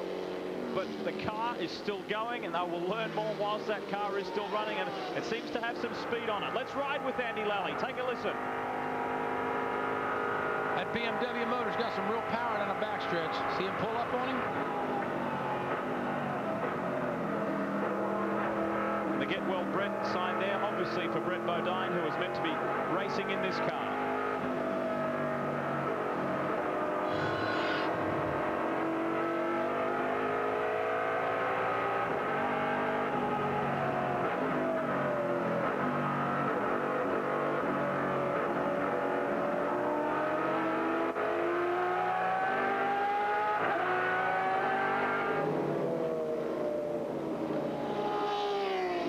Beside him, but he was on the wrong side of it. I tell you, I think Andy's going to get him here soon. Andy's setting him up. He's working him over. He's looking. Mike's covering it. See, Mike's covering the inside. Got to go back. Want to get the preferred line going in. Let's watch what happens here.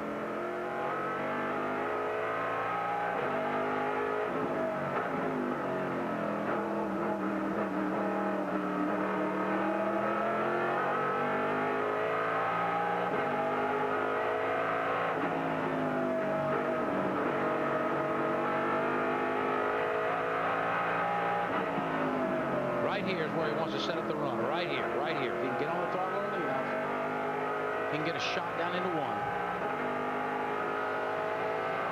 And where's Borchella, though? Borchella is looming in the background. Not close enough this time by, though.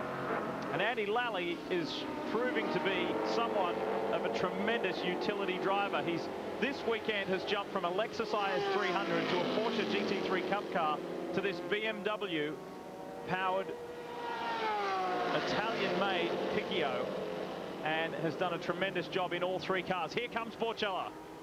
Yeah, Terry's going to get up there. Of course, Terry wants to pass them both, and he just needs to get by them without any problem. But I think Andy's got. He's trying to size him up. He's trying to size Mike up and figure out where has he got the best opportunity to get this run going. Now he swung wide right here, opening the door for Terry. He might have done that on purpose to let Terry. I don't think so, though. Well, the difference here is, sadly, the yellow car, the BMW Piccio, is 10 laps down. And he doesn't want to hang Terry up. He knows Terry's leading the race. But at the same time, like, you don't want to let anybody by. You don't want to let anybody by. You want to get by, you got to pass me. He's not making life easy for Terry. Exactly. Yeah, but see how close they are when they're running right? This is what it's all about. And just think if there was 20, 25 of these things. Would this be great racing or what? I mean, this is good racing. But with 25, it'd be really neat. It'd be like NASCAR racing on a road circuit. And that's what they're going after.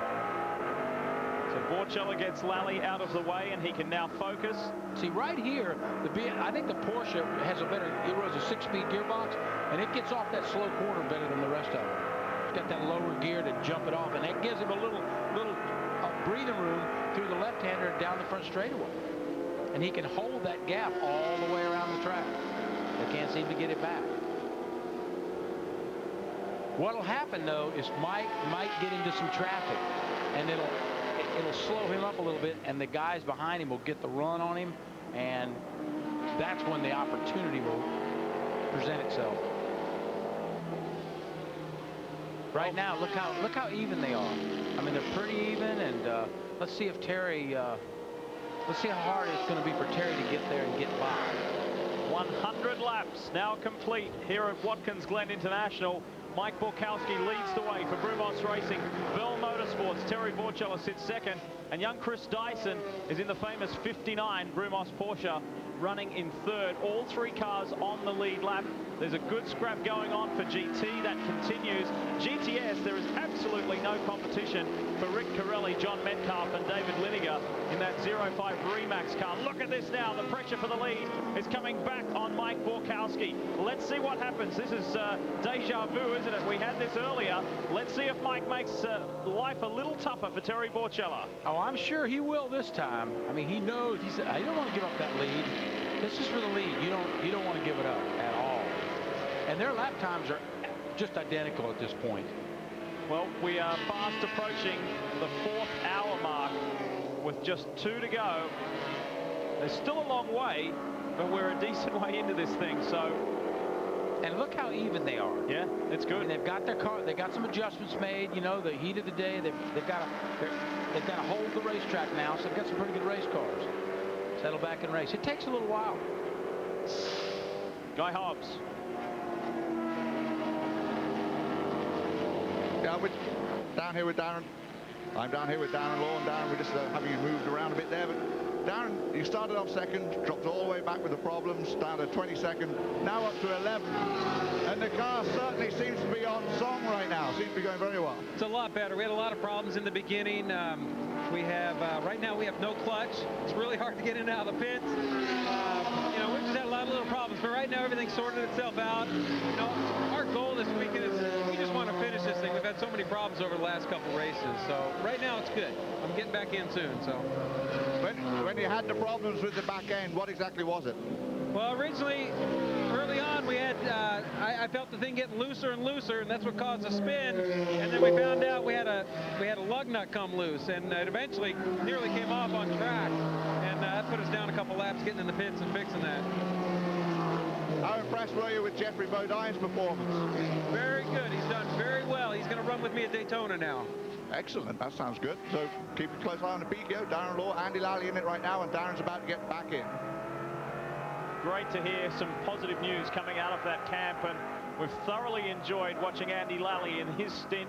You just heard Darren Law there say who is the lead driver in that car and that team, say that he's jumping back on board the number 8 shortly, and we have had a change of lead. Yes, Borchella is back.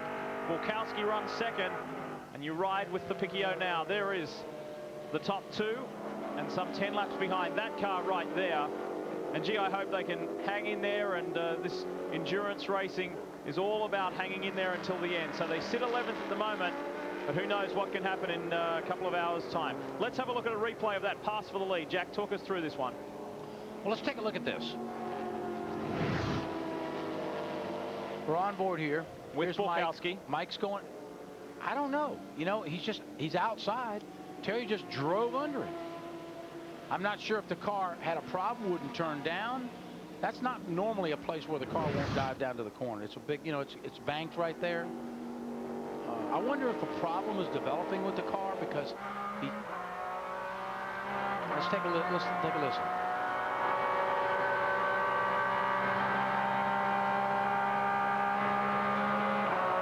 He's totally flat, totally wide open to the S's. understand how Terry could just drive under him. But I wasn't behind the wheel either.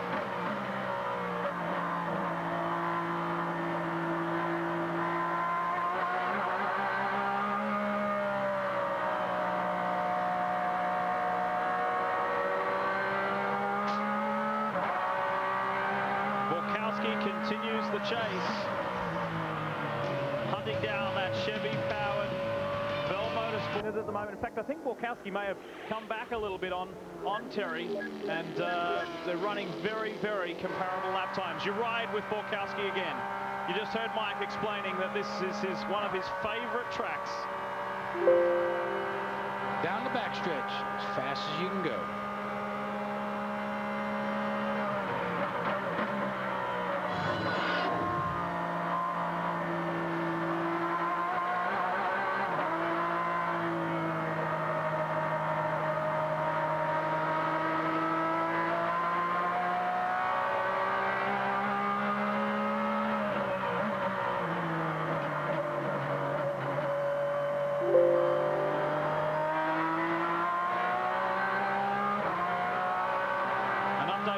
GT class competitors, the 14 car is in trouble. Guy Hoff, tell us about that. That would be trouble with a capital T. Right. As in trouble, they're going to put it back in the garage area. They're not sure what it is, but it just blew up monumentally coming onto the main front straightaway. Big disappointment for Branson Patch and those guys, so they're actually running very well in that one-time run for the 14 car. Trouble with a capital F as in finished. Day done. We get back to this mighty Renworks Porsche. This car loves endurance racing. They sit fourth at the moment, and they now have a one-lap buffer. Actually, I'll check on that. I'll just wait for our timing monitor to cycle through just to make sure that the Ferrari is a full lap behind, or maybe it might be 1.5 minutes or so behind, but they definitely have a very healthy margin over the Ferrari of Washington 360 GT. Third in class is still Michael Schromm and Randy Post in the TPC Porsche. Let's get back up front though, because Borkowski is definitely taking the fight back to Borchella. Yeah, he seems to be pulling back up a little bit now. Last lap he took a second out of Terry. Yeah, the other thing is the 59 car. It is catching up also. It's coming up there. Top three are separated by 6.5 seconds. That's it. There's less than a second. Well, you can see it between first and second. Could those two moves, just knowing you, Jack, you seem a bit perplexed about the two moves that Borchella put on Borkowski. Could it be a situation where the team say, hey, we've still got 2 hours to go. Come on, use your brains. Just let him go by. Don't get caught up in anything unnecessary. Could that be a possibility? That could definitely be a possibility. I mean, really. I mean, he could have said, hey, Terry's behind you. Why don't you just let him go? Why don't you follow him for a while? But what's the need for it? The advantage in traffic is to the leader. Why not lead? Guy? I spoke to Jim Bell about that very thing. How come Terry was so easily able to get by Mike Borkowski? And Jim said, because Mike hasn't got anything for Terry. No point trying to fight him off. Well, they're turning the same. They're turning almost the same lap times. All right, so I'm not sure I go for that one.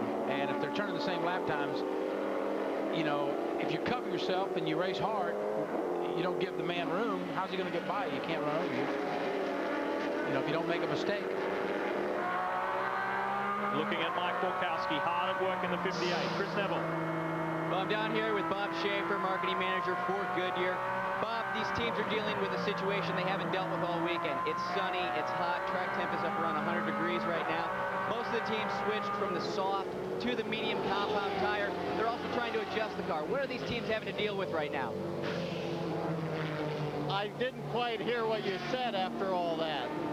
Obviously, the ambient has gone up about at least 20 degrees from this morning, so we did start out with the soft, but we are now slowly switching everybody to the medium compound, which is giving them, they're still getting up the temperature, but we're not getting the wear that we were earlier with the softer tire. The track is starting to grain up a little bit, or the tire is graining up a little bit, so we've gone to the harder compound. Now, you worked with the series last year, a different prototype, a bigger tire. What type of development issues do you see this year? Well, obviously, we've gone to a smaller tire, which does create a little bit of problems with the tire. They have also reduced the wing size, so the cars themselves are very loose. So we have tried to stiffen up the tire a little bit to allow for that. And that's where we are right now. We haven't had a lot of time to test because they didn't build the car early enough. They were supposed to be done in September, and they really weren't done till November. And then, of course, we got started into the 24, and then the races come pretty quick after that. So we do have a lull after Daytona. There's about 5 weeks, so hopefully maybe we'll get some testing done then for the rest of the year. Thanks a lot, Bob. Back to you, Lee. Still watching 1 and 2, Borchella, Borkowski. And here is the 05 GTS class leader, and Rick Corelli and his Remax team are doing this so comfortably due to the problems experienced by the other GTS competitors. They've got 101 laps in the book already. The next closest GTS competitor is on lap 83. That is Tommy Riggins, Dave McIvern, and Scott Lagacy. Their problems have been well documented. So a very comfortable margin at the moment. Speaking of laps and speaking of closeness in racing, last year here at the 6 Hours of the Glen, the top 4 placings overall were separated by 10 laps. Not more than one car was on the lead lap, and that's a huge margin. Here we have the top 10 separated by only 7 laps, and we've got 3 cars on the lead lap with just 2 hours remaining. And that goes in line with what Grand American Road Racing is trying to accomplish. They're trying to tighten it up, make the racing better for the fans. I think that they're accomplishing that. Chris Neville. Well, I'm back down here with Mike Colucci, car chief for the 58 car. Mike, we see Borkowski right now just sitting behind the 54 car. What kind of things are going on? Nothing. He says he's got Terry covered, and just kind of line up. The best place to see what he's going to do is just right behind him. So just kind of wait to see what he does. Now, you were the only prototype that didn't pit in that last caution. Does that change your window at all? No.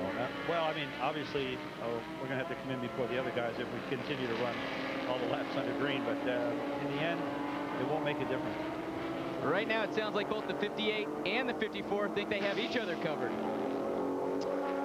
Well, if Mike's got him covered, how come he's following? You know, everybody approaches it a different way. When you go to in-car camera, the 58 car to me looks like it's handling pretty well, and Mike's doing a darn good job driving it.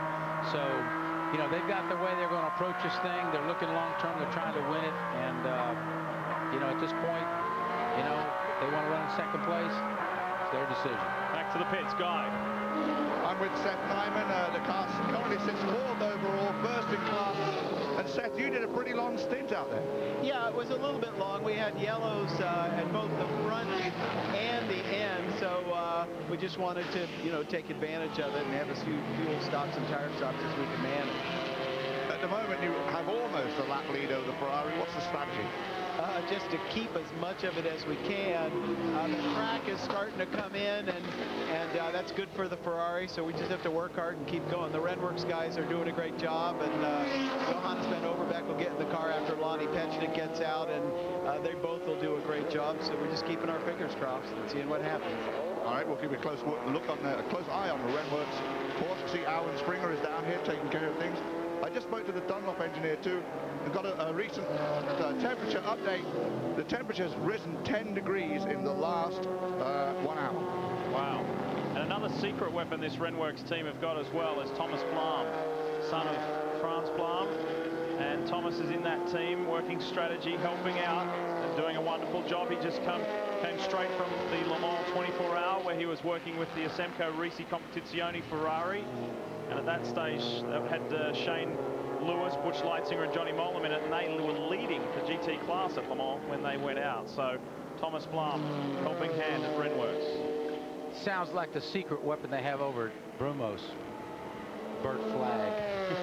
And you have to talk to Bob Snodgrass about that, see if he'll comment. You can see the Heritage Mustang. We haven't seen much of these guys today because they've spent quite a bit of time behind the wall and working hard on that car. Dave McIvern, Tommy Riggins and Scott Lagacy. They're tucked in behind the Renworks Porsche here, the blue machine. Busy schedule for those guys. They depart this evening and head straight up to Mosport for an exciting time and a test in the Multimatic Ford-powered Daytona prototype. Let's hope we see these guys step up to the top category next year. Up front, Terry Borchella has edged away from Mike Borkowski. The margin now 3.5 seconds, so he's got a little more breathing room. We'll update you on that situation when we come back. Of the race, and is really starting to get some momentum now. He's opened up. He's got 11.5 seconds. When we left you, it was only 3.5 seconds. So whether Borkowski got caught in traffic or there's problems with the Red Bull car, because the sister car, Chris Dyson, is catching right up to the second place car of Mike Borkowski. You can see a huge gap there behind Terry Borchella now. So he's doing it comfortably. And look at this. Dyson is pushing this car as hard as he can. Yeah, Chris is getting every lap. He gets a little more comfortable, gets the feel of the car, feels the grip. You know, it just gets better and better all the time. And, you know, like we said before, Chris has been showing speed for a while now. So he'll, I think he's got a little something for Mike. Well, as far as the Daytona prototypes are concerned, at this stage in the race, no one is even close to David Donahue as far as lap times are concerned. Back on lap 39, he set a 150.6. The closest is Terry Borchella at a 52.1. So David really is in a league of his own in that department. But fastest driver in the 59 car is Chris Dyson. Out of Hurley Haywood, JC France, the 24-year-old is really powering on, and we see a Brumos battle here. Yes, and, you know, Chris is up there now, and he's thinking, you know, I can pass Mike. I know I can do it. Top three. Great to have them all on the lead lap. 2 laps back. On lap 110 is the Renworks Porsche lead car in the GT battle. And I can tell you that the Ferrari is coming. They are now on the same lap as the Renworks Porsche for that GT class fight, and they are just 1 minute and 3 seconds in arrears. So we will update you on that GT class battle. They're ahead of the GT cars. It's still the Remax Corvette, top of the tree. Look at Dyson now, all over the back of Borkowski. He's real good in that section. Back in there, Chris is excellent. It looks like Mike is better. Maybe, oh, no, that's that inside move. I don't think he's going to, no, wait a minute. He's going to make that one, yeah. He's going to make this stick. He's going to make this one stick. Let's not forget. Nope, look at that. See, that outside line gives you the run off the corner. So even though it's shorter on the inside, you get a better run up the hill on the outside. Credit to Mike Borkowski. We ride with Mike now. He held Chris Dyson at bay there.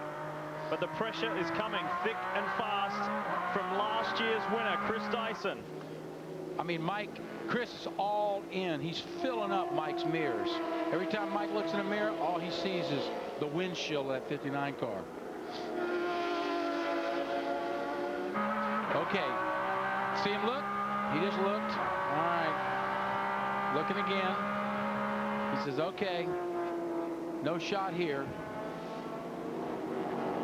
And this is where Mike is real good. Mike tends to get through these S's really well. A little while ago, you know, he said Chris is getting used to it. He's getting better and better at it. And when you're running behind another car, you've also got the air to deal with off that car, and you don't quite have the downforce as the lead car. Jack, tell us how difficult that is when you're racing. You're trying to do your personal best, your fastest, keep it on track. You've got to concentrate forward, but you've got someone chasing you from behind, so you've got to spend as much time looking in the mirrors as you do forward. Yeah, and that's going to be demanding. And that's why you see everybody get up on them and they go inside, outside, inside, because you're trying to disturb the leading driver. You're trying to disturb the guy you're trying to pass. You know, get him distracted. And get him to go in maybe a little deep, a little wide, little bit, you know what I mean? Make a little mistake. Force him into a mistake where you can take advantage of it. See, right here, he's going to try it again. This is where he was good last lap. He's going to try it again. Mike's covering the outside this time. The only opening is on the inside.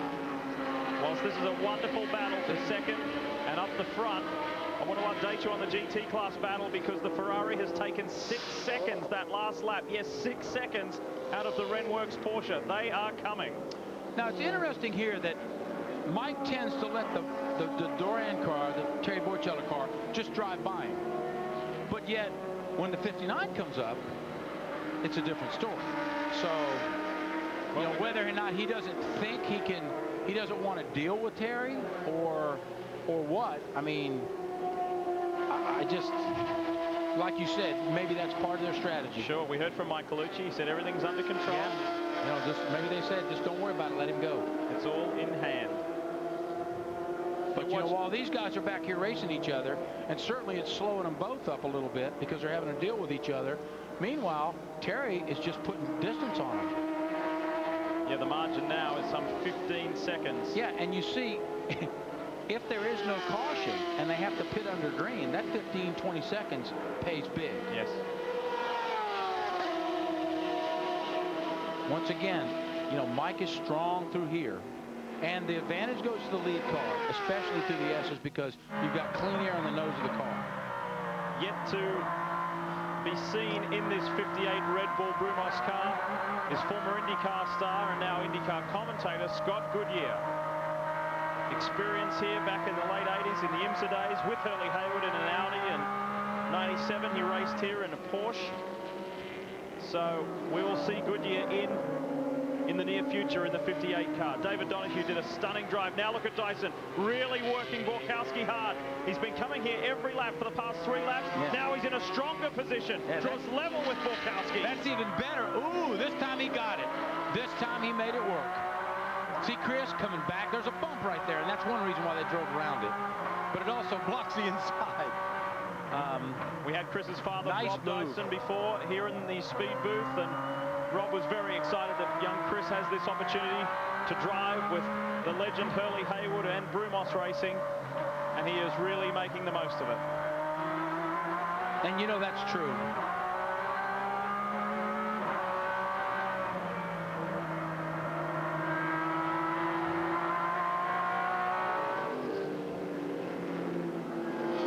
The famous 59 moves up into second overall.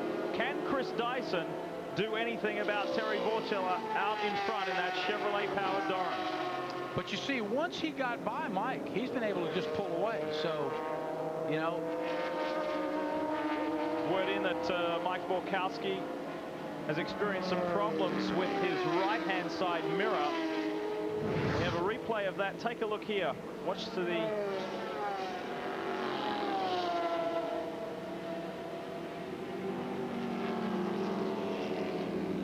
That's his helmet. See an issue there with the mirror at all? I don't see. What that is you're looking back at his helmet. So Dyson pushing on. Maybe it is. Boy, Chris is just soldiering on, isn't he? Once he got by nice and clean, you know, you don't want to be roughing up in a 6-hour race. You know, you don't want to be taking a chance, maybe damage the car, whatever. You got to wait for the right time. Chris did, used his head, showed a lot of maturity, a lot of professionalism, got by, good clean car. Now go see if he can run down Terry. You'll see this young guy in action next weekend at Road Atlanta at the next round of the American Le Mans Series as well. So he's got a busy driving schedule for the rest of the year, and we hope that we can see him some more in the Rolex Sports Car Series also. I'll be interested to watch this margin. We'll update you folks between our lead car and this second place car, the Brumos Porsche. 1, 2, and 3 still all on the lead lap. We've had a variety of cautions here at Watkins Glen International, 5 cautions in total that have certainly benefited some and disadvantaged others. But thankfully now we have a bright blue sunny day here in New York, and things are warming up all the time. That's offered different challenges to the teams and the tire technicians as well. But we're now inside, well inside 2 hours from race end, and another legendary 6 hours will be complete. Meanwhile, up front, it's a sunny day and smooth running for Terry Vorchella, who's picked up, he's got about a 17-second lead right now, and the car looks fine. Looks good. Things are going his way right now.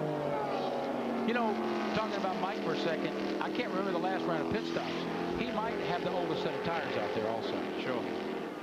We'll get to the bottom of that at the next round of stops, but at the moment it's still the Bell car leading Daytona prototype, the Renworks Porsche leading GT, and the Remax Corvette GTS.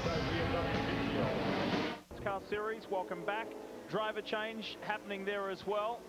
And I would say that Johannes van Overbeek is getting back in. Lonnie Pechnik took over after Robert Prelika. Seth Nyman did a great job, and new GT class leader.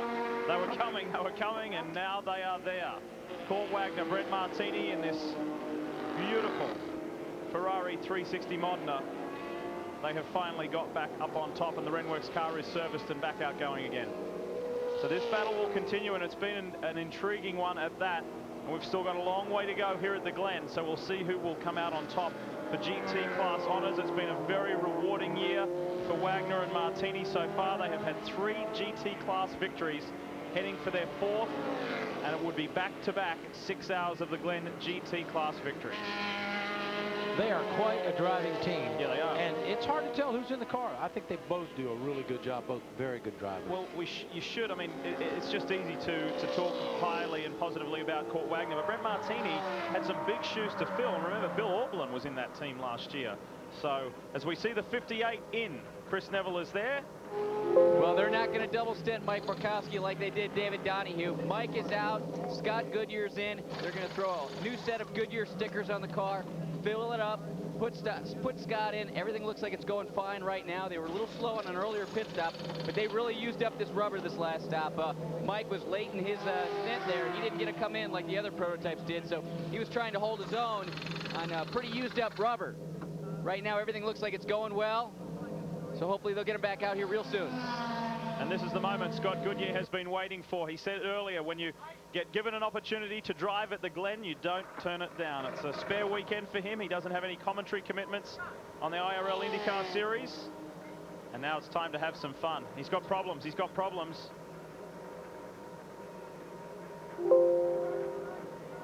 Whoa, no, our GTS class leader is in problems. And that does not look good, Jack Baldwin.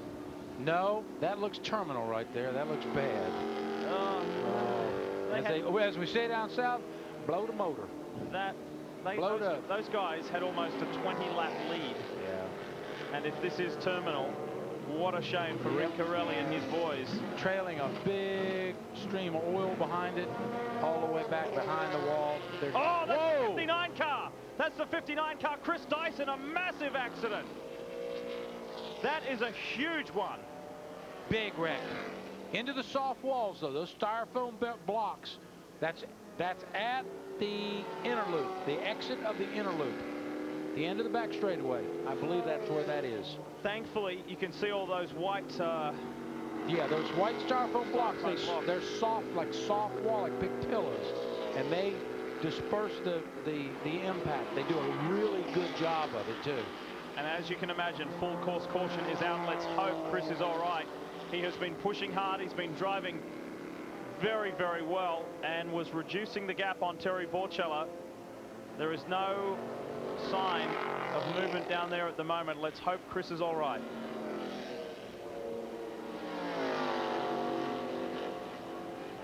Let's see. That's kind of an odd...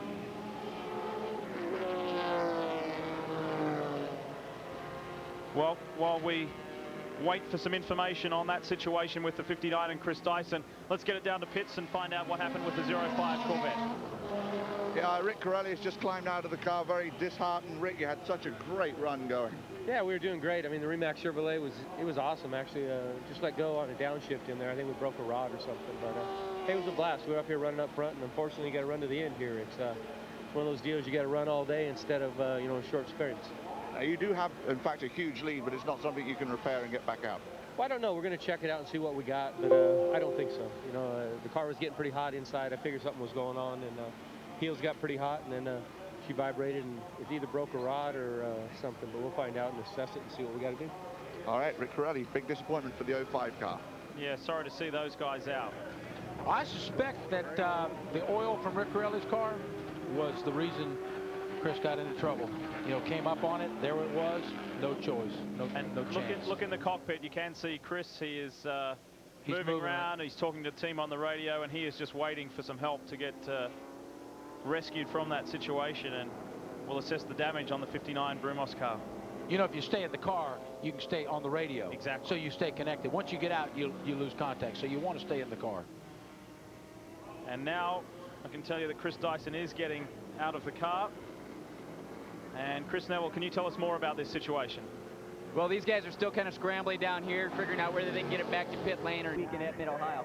Hey, Bob, you've had a chance to see the car now. We've got a race next weekend. Are you guys going to be able to make it? Yeah, we're going to take the car directly from here to Dave Clem's shop in Minneapolis, which is 3 hours from Mid-Ohio. We got plenty of time to work it. I think we'll definitely make it. Now, Dave Clem is with Fabcar, right? Dave Clem is the owner of Fabcar and the designer of the Fabcar car. So he's nobody better in the world to tell us how to fix it than him. This is Brumos coming up through the GT class competitors. Goodyear looks at the inside. We ride with him now. Let's take a listen. The Ferrari up ahead.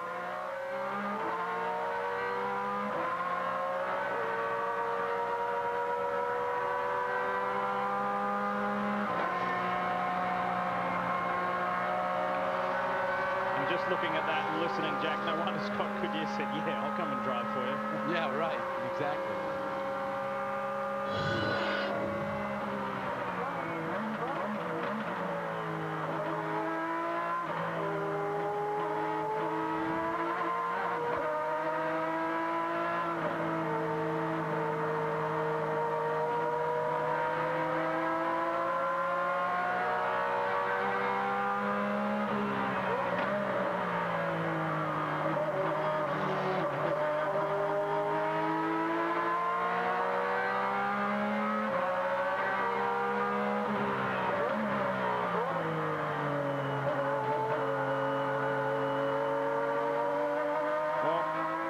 To think about the championship points situation as we watch our leader Terry Borchella. The immediate danger to Hurley Haywood and JC France is the sister car, the 58 car, David Donahue, Mike Borkowski. They're only 13 points in arrears, and if they could come out on top today, that would certainly make things nice and tight, tighter than what they are heading to the next round, the 7th round at Mid-Ohio. And you can see there Scott Goodyear has finally worked his way past the Ferrari of Washington 360 and chases out after Terry Borchella. Let's see if the former IndyCar star has anything for Terry Borchella. And remember that Borchella probably will hand back to Didier Tays for his second stint. Well, like everyone else, Scott Goodyear got into the car. He's taking a few laps to get the feel of it, get the hang of it, you know, and roll into it. But in reference to that championship situation, right now, the entire Brumos team focuses totally on the 59 car and not to waste a minute. The car will be taken back in the garage as fast as they can. They'll get that car loaded on the road. The truck driver straight to Dave Clem's shop. Dave Clem is here. I'm sure he will call the shop, get the boys in. These guys will be working on this car probably, if not tonight, first thing in the morning, wide open. And it's unbelievable how the complexion of this race has just changed in an instant with that one car going out, the caution, this car pitting and making a driver change. We now only have one car on the lead lap, and that is the leader, Terry Borchella, on lap 126. Then you've got Scott Goodyear, one lap behind. A lap further behind is the GT leader, the Wagner and Martini Ferrari.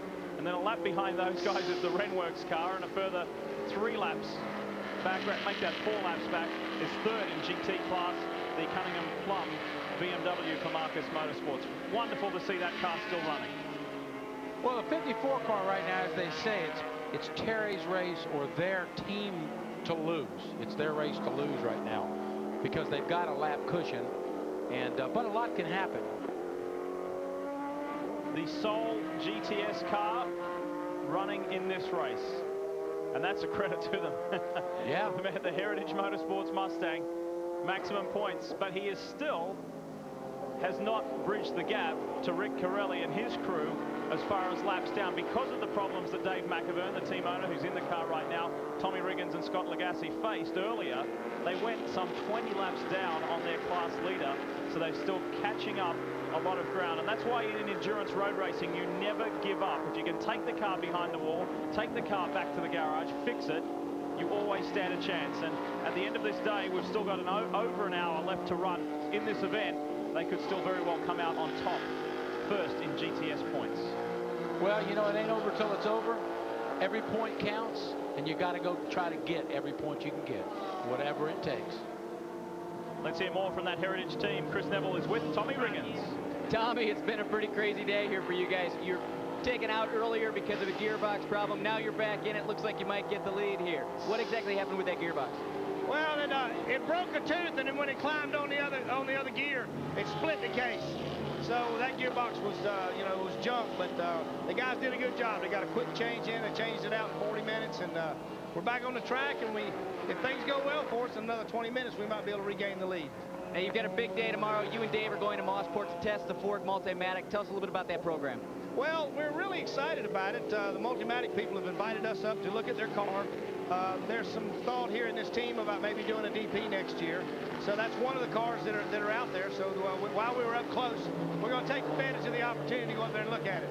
Now, you're focused on the GTS Championship this year. When do you think you'll make a decision on next year? Well, as every racer will tell you, it's pending on sponsorship, but it would be probably in another 2 months before anything would be committed or not committed. Thanks a lot, Tommy. Lead GT car, Ferrari of Washington, Gerard Perregaux, 360 Modena. And let's get back to what we touched on before, Jack, before we went to a commercial break. Brent Martini, partner to Court Wagner, came into this car, this team this year, filling the shoes of Bill Auberlen, which are very big shoes, and he has really handled himself beautifully. I think he's learned a lot from Court. They're great mates away from the track, both from California, both a couple of beach boys. And I love racing this car, and it's a real tight fit with Steve Markey, the team manager, as well. I think he's proven himself real well. I mean, and they've turned into a real good driving team.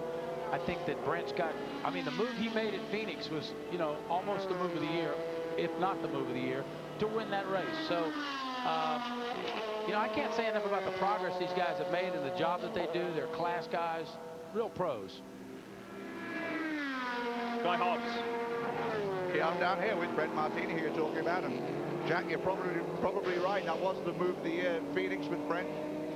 Last year, Court Wagner won here with Bill Auberlen. You come in this year, taking over Bill's seat, and done a brilliant job as a co-driver to Court. Well, thanks. Nobody takes Billy's seat, but I'm doing the best I can to fill those shoes and help the team here win the championship. It'd be a great anniversary, of course, to win the 6 hours, but again with a new car. It would be fantastic. The Glen has so much history. It would be fantastic to win here. So we're doing our best, and we got a good battle going with the 83 guy. It is a wonderful battle with the 83, and that Renworks Porsche is closing in. Stay with us. We'll be back. Doran, we will find out in a few hours' time. Plenty happening out west as well. In the latest round of the NASCAR Winston Cup, Boris said on pole. Can Big Bad Boris convert that to a win? You'll find out all the details tonight on NASCAR Victory Lane at 8. That, of course, follows Speed News NASCAR Edition and Speed News Regular at 7 and 7:30 p.m. all times Eastern, as always. Welcome back to the Glen. Lee Diffie along with Jack Baldwin here in the speed booth. Down in pit lane, Chris Neville, Guy Hobbs working hard, and we are now inside our last hour of the 6 hours of the Glen. If you've just joined us, let's update you on the last couple of hours, what has happened. We have had a lot of cautions here today for various reasons, 6 in total, and guess who spun in it? It was a big one. The first big crash we have seen in one of these new Daytona prototypes, and thankfully, Chris Dyson is okay. The car, however, is out of the race. We went back to green, and at the front, yes, that Chevy-powered Doran. Terry Borchella is driving in his usual determined style today. Scott Goodyear now behind the wheel of this car. He had to work hard to get past a couple of the GT cars, notably the Ferrari, and this was an intriguing battle in the last hour, and finally the Renworks Porsche got back on the same lap as the Ferrari, but has not been able to edge away too far. That brings you up to date. We come back with pictures proper now here at the Glen, and Didier Taze, the reigning Rolex Series driver champion, is behind this wheel. Has not done a lot of driving this year, Didier. He's not in a full-time program, so it's wonderful to have him back and continuing on, and he enjoys a one-lap buffer over the Donahue Borkowski Goodyear Porsche-powered Fab car. Let's get it down to pit lane. I mentioned just a few moments ago that was the first big crash we've seen by one of the Daytona prototypes. With more on that, here's Chris Neville. Well, we can see the 59 team is really pulling apart that car. They're trying to get it ready to go back to the fast car shop. One of the first things they pulled off that car is this little black crash box. Now, this is something new to the Daytona prototypes and Grand Am. They're trying to pull data off these cars. And who I'm standing with here is this Don Hayward. And Don, you are the technical engineer for Grand Am, and you're going to do something with this box. What are you going to do this week? Yeah, the box is going to go back to the company that supplies them to us, Eyewitness. They're going to download the data from us, from the box, give us a report on the accident. Basically, what the box will record are the forces in all three directions that the car saw during this impact. It's pretty severe front impact from what we can see. In the report, it'll give the angle of the hit, the degree of the hit, how much deceleration the car saw in terms of mile per hour degradation, and also the G's. So from that, we also we take photographs of the car, the damage, and also record information on the driver condition and try to correlate all of that. So what this gives us is the severity of the impact, and then the rest of the information gives us an idea of how the rest of the safety items on the car perform. Well, not only is Grand Am trying to change prototype racing and making it much more competitive and door-to-door, but they're also trying to use systems like this to make it much more safe. Now, Chris Dyson is still down at the Infield Care Center. Everything seems to be going well with him. He's a little bit wobbly, but hopefully be back up to pit lane soon. Thanks, Chris. We get back to our race leader, Didier Tays, Terry Borchella, Forrest Barber. Not driving today. The car owner was called back home with an incident with his daughter. We hope that she is okay. She fell off a horse, we hear, and let's hope she's in a suitable condition. Well, this guy is not holding back. Didier Tays, he is using all the track. Let's have a look at a replay of just a few moments ago. Well, coming down into turn 6, the downhill right-hander, it's an easy place to do that. Oh, that's a little too much right there. Oh, the black suddenly becomes white and green. Yeah, right. Watch the car. He gets out there, does a little slide, a little twitch. Okay, next lap he'll make that adjustment. And Terry Borchella's heart rate sitting on a chair down in pit lane just went up 20 beats per minute. Hey, hang on to it, Didier. Here's Scott Goodyear. We welcome him back to the Rolex Series, and he's enjoying his run in this car. Now, I wonder what happens with this. Will Scott take it all the way to the end, or will he hand back over to David Donahue? We will find out.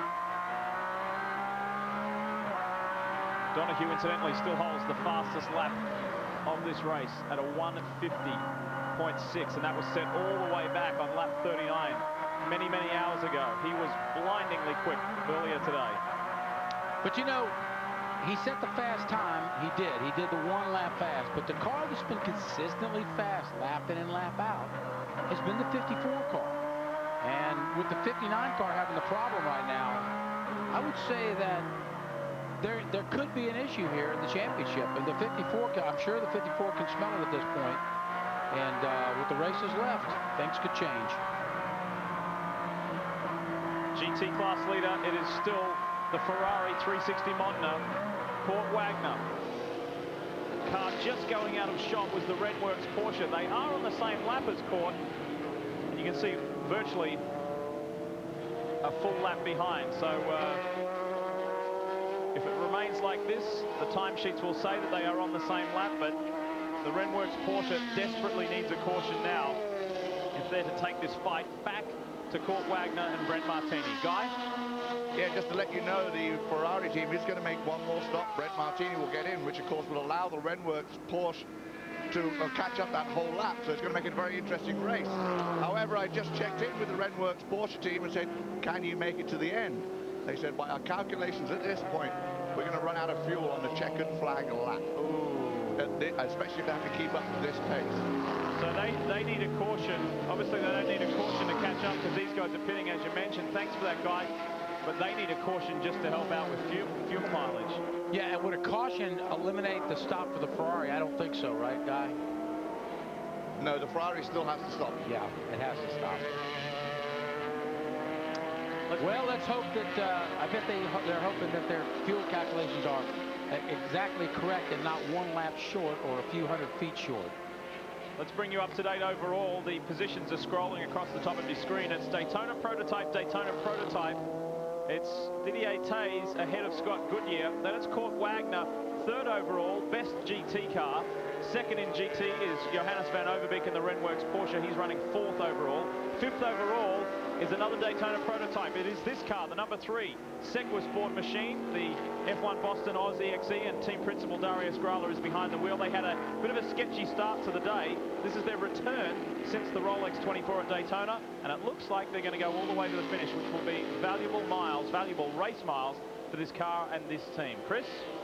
Well, I talked with these guys a little while ago, and, you know, the day didn't start out very well. They had that problem with the ground, but once they got the car back out there, both Darius and Guy Cosmo were really screaming in the car. These guys were putting down some fast laps, and they're pretty excited about what kind of performance they're getting out of this car right now. This is the first time they've seen the track since Daytona. They have done some testing, but right now they're pretty excited about the reliability that they have. So the team's still unsure about Mid-Ohio, but I think we might see them there next weekend. Down to you, Guy. Thanks, Chris. Kurt Wagner has brought the Ferrari in, hit the marks perfectly. They are changing left side tires only. Fuel is going in on a timed basis. And then, of course, you've got to still struggle to get the driver in, strap him in. Currently, this has been a 20-second pit stop. And I mean 20 seconds in the actual pit box, plus the speed limit. I'll keep my eye out for the Renworks Porsche. Fairly efficient. Brent Martini, oh, he's being held here by an official. Oh, no. Uh-oh, yes. Oh, no. And the Renworks team are saying thank you. And now he's being let go, so I'm assuming he's spent down pit lane. I'll find out. I think he's going to get out just ahead of the Renworks Porsche, but this is going to be tight. This is going to be very tight because the Renworks car is already up to speed. Brent Martini is in. This will be a battle. This is for the GT class win. Exciting stuff here at the Glen. Time to take a quick break, and you can see in that shot the Renworks Porsche is not quite close enough. We'll update you when we come historical day for these guys and the power plant in this. Chevrolet V8 Power has won NASCAR, Trans Am, F5000 and Can-Am here at the Glen, but never have they won the 6 hour. They are about half an hour away from knowing if Chevrolet can win their first 6 hours of the Glen. An exciting day. Let's get down to the pits and hear from the man who has just stepped from this 360 Modena. Kurt Wagner just stepped out, and he's looking pretty hot under the collar. I've been in the car for a while. We've been trying to keep our pace. Johannes van Overbeek's doing a great job keeping the pressure on us. Just trying to stay with them. I had a pretty bad set of tires. I couldn't run but 2 seconds slower than my first set of tires, so it was interesting. I mean, I was hanging on for dear life, but, you know, it's a great race. You held him off for quite a while before he got by you, and then once he got by you, he stretched out pretty good. Is that why he decided to come in now? Yeah, it's easier to chase than it is to be chased, you know, and the harder I pushed, the more the rear tires went off, and, you know, Gerard Perrigo, Troy Washington, the Martin Scan car, I mean, they're doing such a good job in the pits and the car. Brent needed to get back in the car. I couldn't be in the car over a certain time limit, so they had to get him, you know, into the car and do a routine stop, so everything's looking good. Obviously, your fuel situation is not a problem. I spoke with the Renworks guys, and they're concerned that they may actually run out of fuel on the checkered flag lap. I would be incredibly surprised if they could make it to the checker. That would be pretty mind-blowing, because that would be like an hour and a half of fuel. So if they make it, good for them, you know, Godspeed. All right, trying to get 2 in a row here at Watkins Glen at the 6 hour. That's Kurt Wagner. And the penalty, guys, was for Brent Martini going over the wall before the car was in the pit box. Don't you just love how teams know exactly what their main rivals are doing? He's just stepped from the car and he just quotes, well, that Renworks car will go an hour and a half. Like, they know exactly what the other guys are doing. It's fabulous stuff. And just to update you on this situation, as promised, this car here, Johannes van Overbeek from California in the Renworks Porsche, is some 39 seconds behind Brent Martini in the Ferrari. So I'm not saying that battle's over, but we do know how light on fuel these guys are. It's not like they can push this all the way to the checker with plenty of fuel on board. So that battle may be over. We're not sure. And then once again, at any time, as we've seen in the past, especially with Chris Dyson, bad luck can strike at any moment. Sure. Been quite an eventful day. We lost one of the biggest cars and the big name in the race, Hurley Haywood, out. The 58 Brumont Porsche crashed out when Chris Dyson was at the wheel. Not Chris's fault. He spun on another car's oil. We lost Joao Barbosa, the GTS points leader, right at the beginning of the day, even before Justin Bell got to drive. problems with the Mosler. We've had quite a number of cautions. An eventful day for the two SRP2 cars in this race. We have just one remaining. That's the Marshall Prelika car. They're running in 11th overall. As our leader comes by, Brent Martini, Didier Tays, inside the last half hour here at the Glen. And this team received a much needed morale boost at Barber Motorsports Park, that fabulous venue in Birmingham, Alabama, when they won in spectacular style with just 3 corners remaining. Well, to follow up on that just 2 rounds later, if they could win the second longest endurance race of the year, that would be something else. Well, that says a lot. I mean, remember, when they got to Daytona, they literally pulled in the gate at the very last minute. Yeah, I mean, Brumos had been working and testing for about 6 months. I mean, they pulled in, it was like Thursday night. They rolled it out of the truck, and they showed speed from the beginning. The car was fast. It wasn't reliable, but it was brand new. They've worked steadily, but every time that car's hit the racetrack, it has been fast. And speed is paying off. And I'll tell you, this whole thing could change. This crash with the 59 car, it could change. And this 54 car, with these guys where they're driving right now, and the way they're doing, they're steadily improving. They could become a real factor on the second half. And we're about the halfway point right here. Let's update you as we watch our race leader, this car, this fabulous Doran with the Chevrolet power plant in it for Bell Motorsports. Jim Bell and the guys do a wonderful job. Let's roll down through the field for you. Obviously, this is the lead car. The second car is the Brumos Porsche. The third car is the Ferrari. The fourth car is the Renworks Porsche. We've seen plenty of those guys. The fifth car is a Toyota-powered Fab car, Darius Grala and co. Running in the top 5. The sixth car and is third in GT, which is wonderful for Hugh Plum and Brian Cunningham. They've done a great job today. 7th overall is the Grand Am Cup car, Michael Strom and Randy Post sitting in there. They're ahead of the Daytona prototype, the Picchio with the BMW power plant, Darren Law, Jeff Bodine and Andy Lally. Then we have the Ward Ellinger car, another Grand Am Cup car inside the top 10, and Yakel and Del Vecchio in the Pontiac as well, sitting there ahead of the SRP2 car in 11th. So that's how they sit at the moment. Chris Neville. Darren, you just topped out of the Picchio. Now, you guys had problems early on, but it seems like once you get the thing going, it goes pretty good. Actually, it's going really good. I got to hats off to the G&W guys. I mean, the car is great. Andy, Chad, everybody's done a good job. We had problems in the beginning, but it's a lot better now. The next issue is the heat, man. We don't have any cooling right now for this race, which is crazy. So I'm going to complain before Mid-Ohio. Now, things started off pretty tough, but you're moving forward with it. Have you guys figured out some of the problems? Well, yeah. I mean, we've made a few handling adjustments along the way. You know, we got a couple laps down because of our tire issue earlier. So it really, we're not fighting for any position. So we're basically playing, making adjustments. The car's pretty fast right now. All right, we'll see you at Mid-Ohio next week. Hey, I don't know if Darren ought to, that head thing, you know, it's like, you know, I'm proud of these guys. They are running, and they're running pretty well. They've had a bunch of problems, but you know, they're on the racetrack and they're going around. It's got to make them feel, you know, good that maybe they're getting some of the stuff behind them. When I gave you the rundown through the field before, one car that I did not mention was the Heritage Motorsports Mustang. That is the sole remaining GTS car in this field. They will pick up maximum points, and Tommy Ringen's behind the wheel of that car. Back down to the pits. I'm with Terry Porter, who at this point is about 20 minutes away from making history because he will be the first Daytona prototype to win the 6 hours at the Glen. Hope we can do it. There's still a lot of racing left. 20 minutes, a lot of things can happen, but we're real happy so far. The Bell Motorsports team has done a great job all day. The stops have been fantastic. I just want to say hello to Forrest. He couldn't be here. His little girl fell off a horse. She's okay, but knocked on her noggin, and he went back home with Allie and Mary and Forrest. I just want to say thank you, and can't wait to have you back. Now, Terry, you were just telling me you're cramping up a little bit, getting a good workout in that car, huh?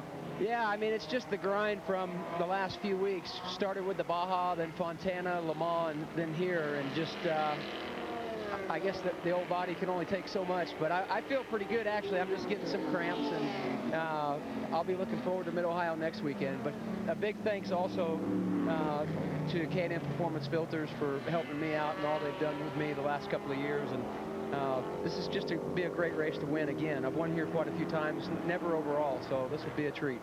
And can you believe this, guys? Terry's actually going to squeeze, I can't believe it, he's actually going to squeeze in one day at home before going to Mid-Ohio. How dare I do he? get to go home for a day. He's going to go home and sleep all day.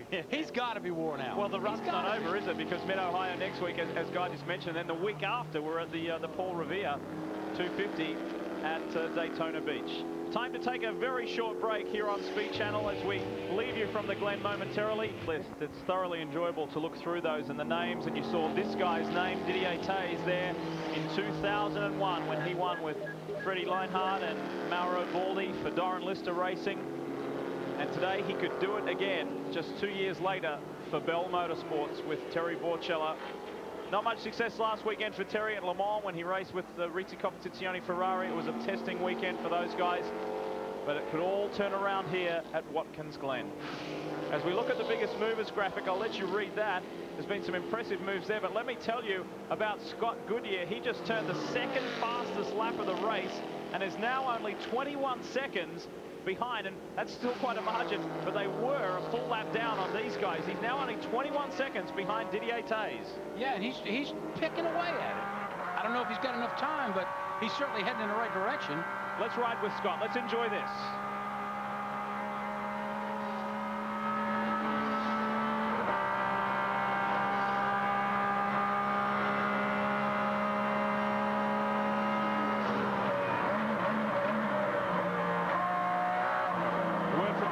That Scott Goodyear is expected in this lap.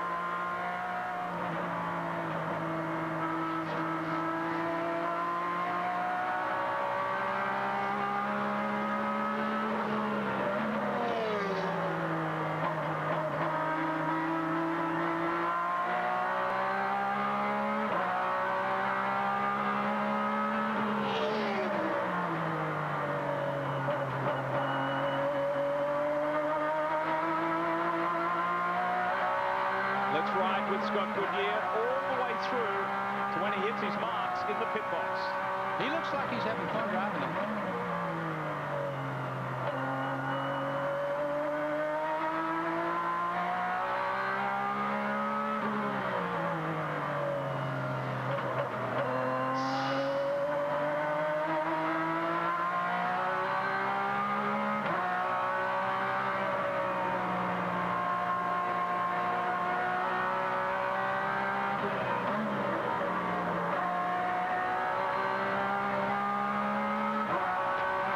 Staying out, not coming in this lap.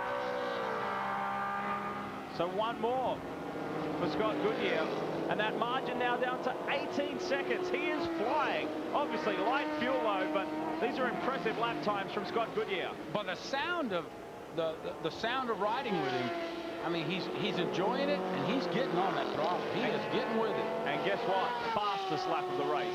I said second fastest before. He now owns the fastest lap of the race, a 150.3. His teammate David Donohue had it. That stood since lap 39. Now on lap 159. He is the quickest guy in this race. He did it at Daytona. And he's doing it again. He's doing it here, and he's doing it on old tires. But now, hey, there is some cloud cover right now. But still, I mean, it's not like, I mean, it's at the end of the stint, which, hey, that's good. When you do it at the end, that really shows strength and talent. And let's not forget, the paycheck now comes from what we do for him. he's a talker now, not a driver anymore, but he's still showing that when he wants to drive for a little bit of fun, and that's what he said. This is purely for fun this weekend. He likes coming back in a relaxed environment, and to be here at such a special place like the Glen. Well, you know, a few years ago, like I said before, we did the Beetle Cup together. Hurley was involved, Scott was in there, and a lot of other drivers. And I'll tell you, Scott Goodyear, he raced hard. It was like he hadn't missed a thing. Just saw an interesting shot there at the top of the screen of Terry Borchella and his father watching on.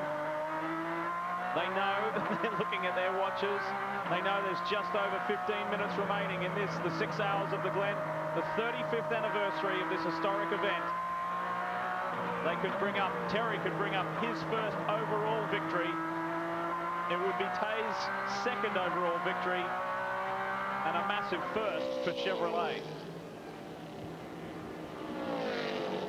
Wagner Martini Brent Martini behind the wheel still maintains third.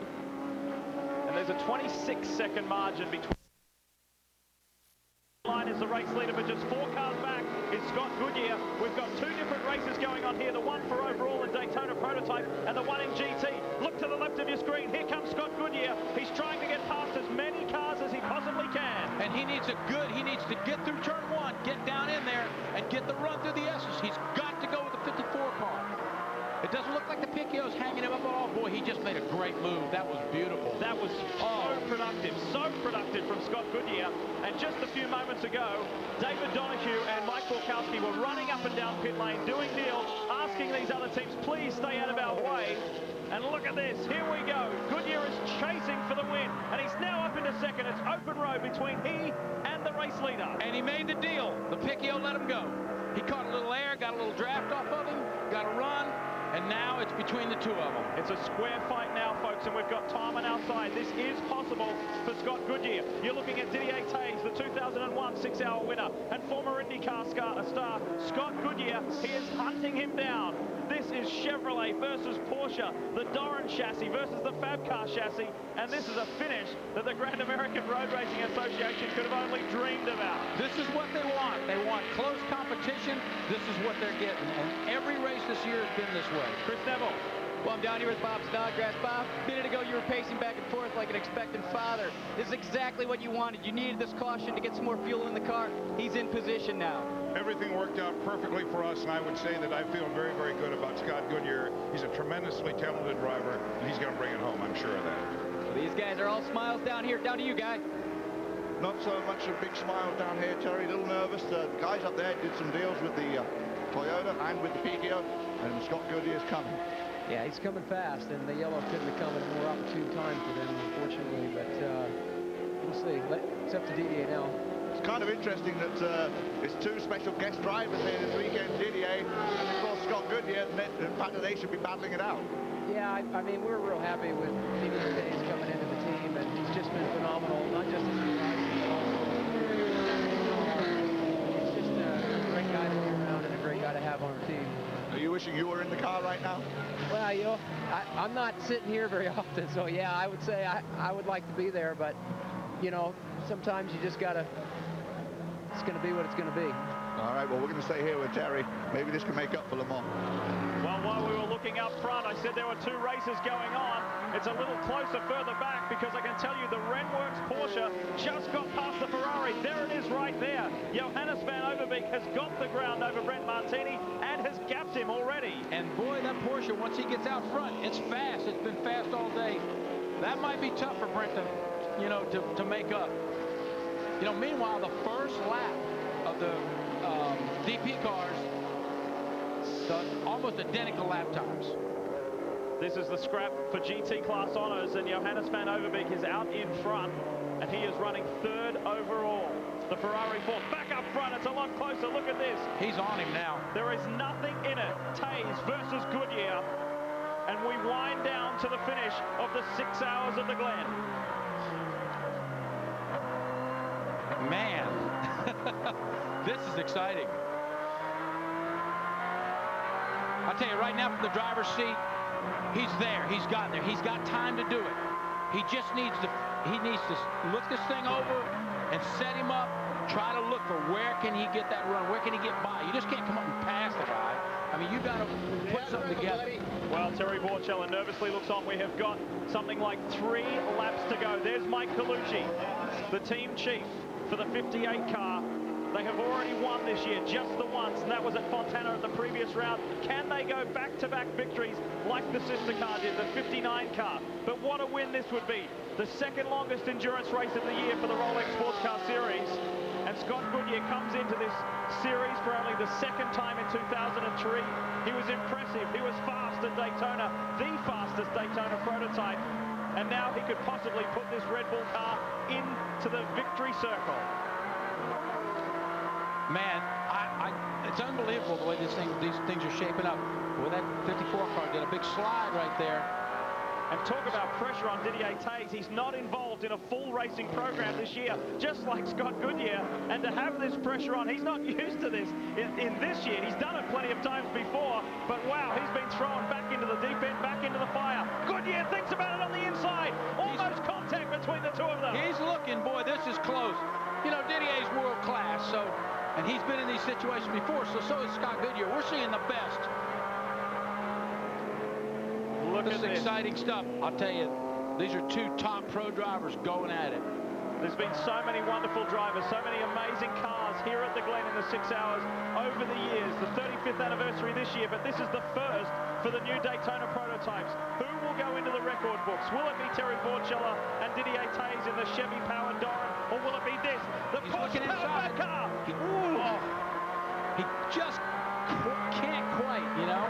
And then when you make the run on the inside, you sort of give up the exit. Now he's back, gets another run, takes another shot. He's going to look on the inside. Watch, watch, watch. Heading right here. into turn one. Right here, right here. Wait, wait, wait. He'll wait till the last second and then try it, maybe. Traffic up ahead, the SRP2 car. Now Goodyear has the run, he's got him. No, Didier Tays comes back. This is good time racing. Door to door, they hit each other. They just hit. Whoa, he's through. We've got a new race leader. Scott Goodyear has got there. Persistence paid off. He hunted Didier Tays down. They bashed doors for a while, and now Goodyear is through. He shoved it through there, didn't he? He just drove it through. And beautiful. He is not hanging around whatsoever. Didier Tays, boy, did he put up a good fight there in turn one. Let's have a look at the replay. Jack, talk us through. This was fantastic. Down on the inside, he had great track position at this point. He was there. He was basically there. Didier says, I'm giving it to you. I'm going to drive back into you. Scott says, no, you're not. No, you're not. They leaned up against each other, pushed each other around. Look at this. Pushed him around, says, I'm taking it, man. I'm taking it. This is mine. Tried to drive him down to the inside, slammed him a couple times. Didier's trying to say, get off of me. Ain't going to work. Two of the most experienced guys in the business, and they handled that situation beautifully. How would you like to be in that little prototype, seeing that in your mirror? Boy, you know, he did that. That was good. Just get out of the way. So new race leader, and he is just a lap and a half from home. Well, Scott Goodyear loves this place. He loves the Glen. He has never won the 6 hours of the Glen, and he is almost there. That's the kind of racing we like to see. And that's the kind of racing we've been seeing all year in this Grand American Rolex Series. Remember that Brumos, a team steeped in history, especially here, team principal Bob Snodgrass grew up in Elmira, just a few miles down the road, and so too did Mike Colucci, the crew chief of this car. And Brumos Racing has never won the 6 hours. They are 3.5 miles from home. Isn't it amazing how everything changes? The caution hits. Look at this, the 54 is in the pits. They did rub, and there was some smoke, whether that was tire smoke, and perhaps they have a flat. Yeah, they cut a tire. That's what happens when you go. That's the one thing you got to worry about. It could have happened either car or both cars. They're in no danger of losing second place overall. They will finish second in class and second overall. They've got some 3 laps over the Renworks Porsche, but that has made life very easy for this man. That was a big scrap. That was a huge fight in turn one. And Goodyear and Brumos have come out on top. And guess what tire it was that went flat? Probably the right front, because that's the tire he used to. Yeah. That's where they hit each other. Well, for Mike Colucci and the gang, for David Donahue, for Mike Borkowski, Fontana was a huge boost when they picked up their first win for the year after 4 rounds of just dreadfully bad luck. Just coming at the worst possible time. They have constantly been the quickest car in this series, but bad luck has come to bite them where they did not expect it, they did not want it. This is going to be an emotional time for this man. You know, he's been waiting a long, long time for this. You know, one thing about these cars, the Fab cars, the Brumos cars, is they seem to be quick in the short run. You know, they seem to fall off, and that's what Barkowski was talking about, that the car, the shocks get a little hot, they have a little issues they need to work on late, right? But early on, look how fast that car is in the first few laps. David Donahue is a real historian himself. His famous father, the late Mark Donahue, achieved so much. David Donahue has never even raced at the 6 hours of the Glen before, and he is going to win on debut.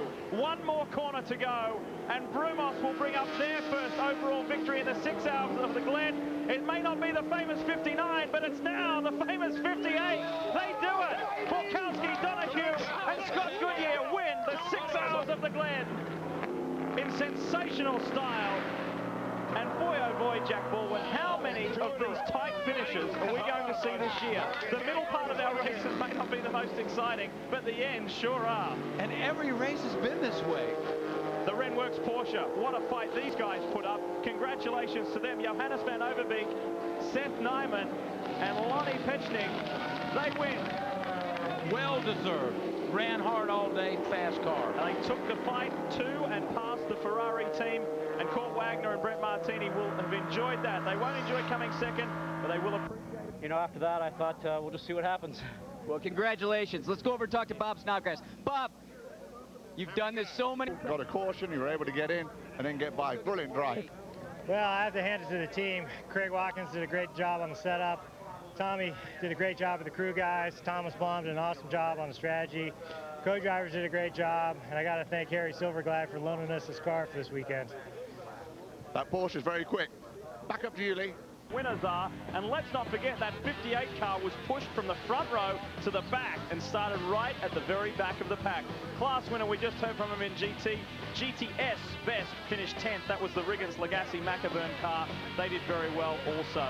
And the best SRP2 car finished just outside the top 10. The Marshall Bailiff Frilica car in 11th. That's how they run. Back down to Chris. Dave McIvern, things were looking a little bit nervous.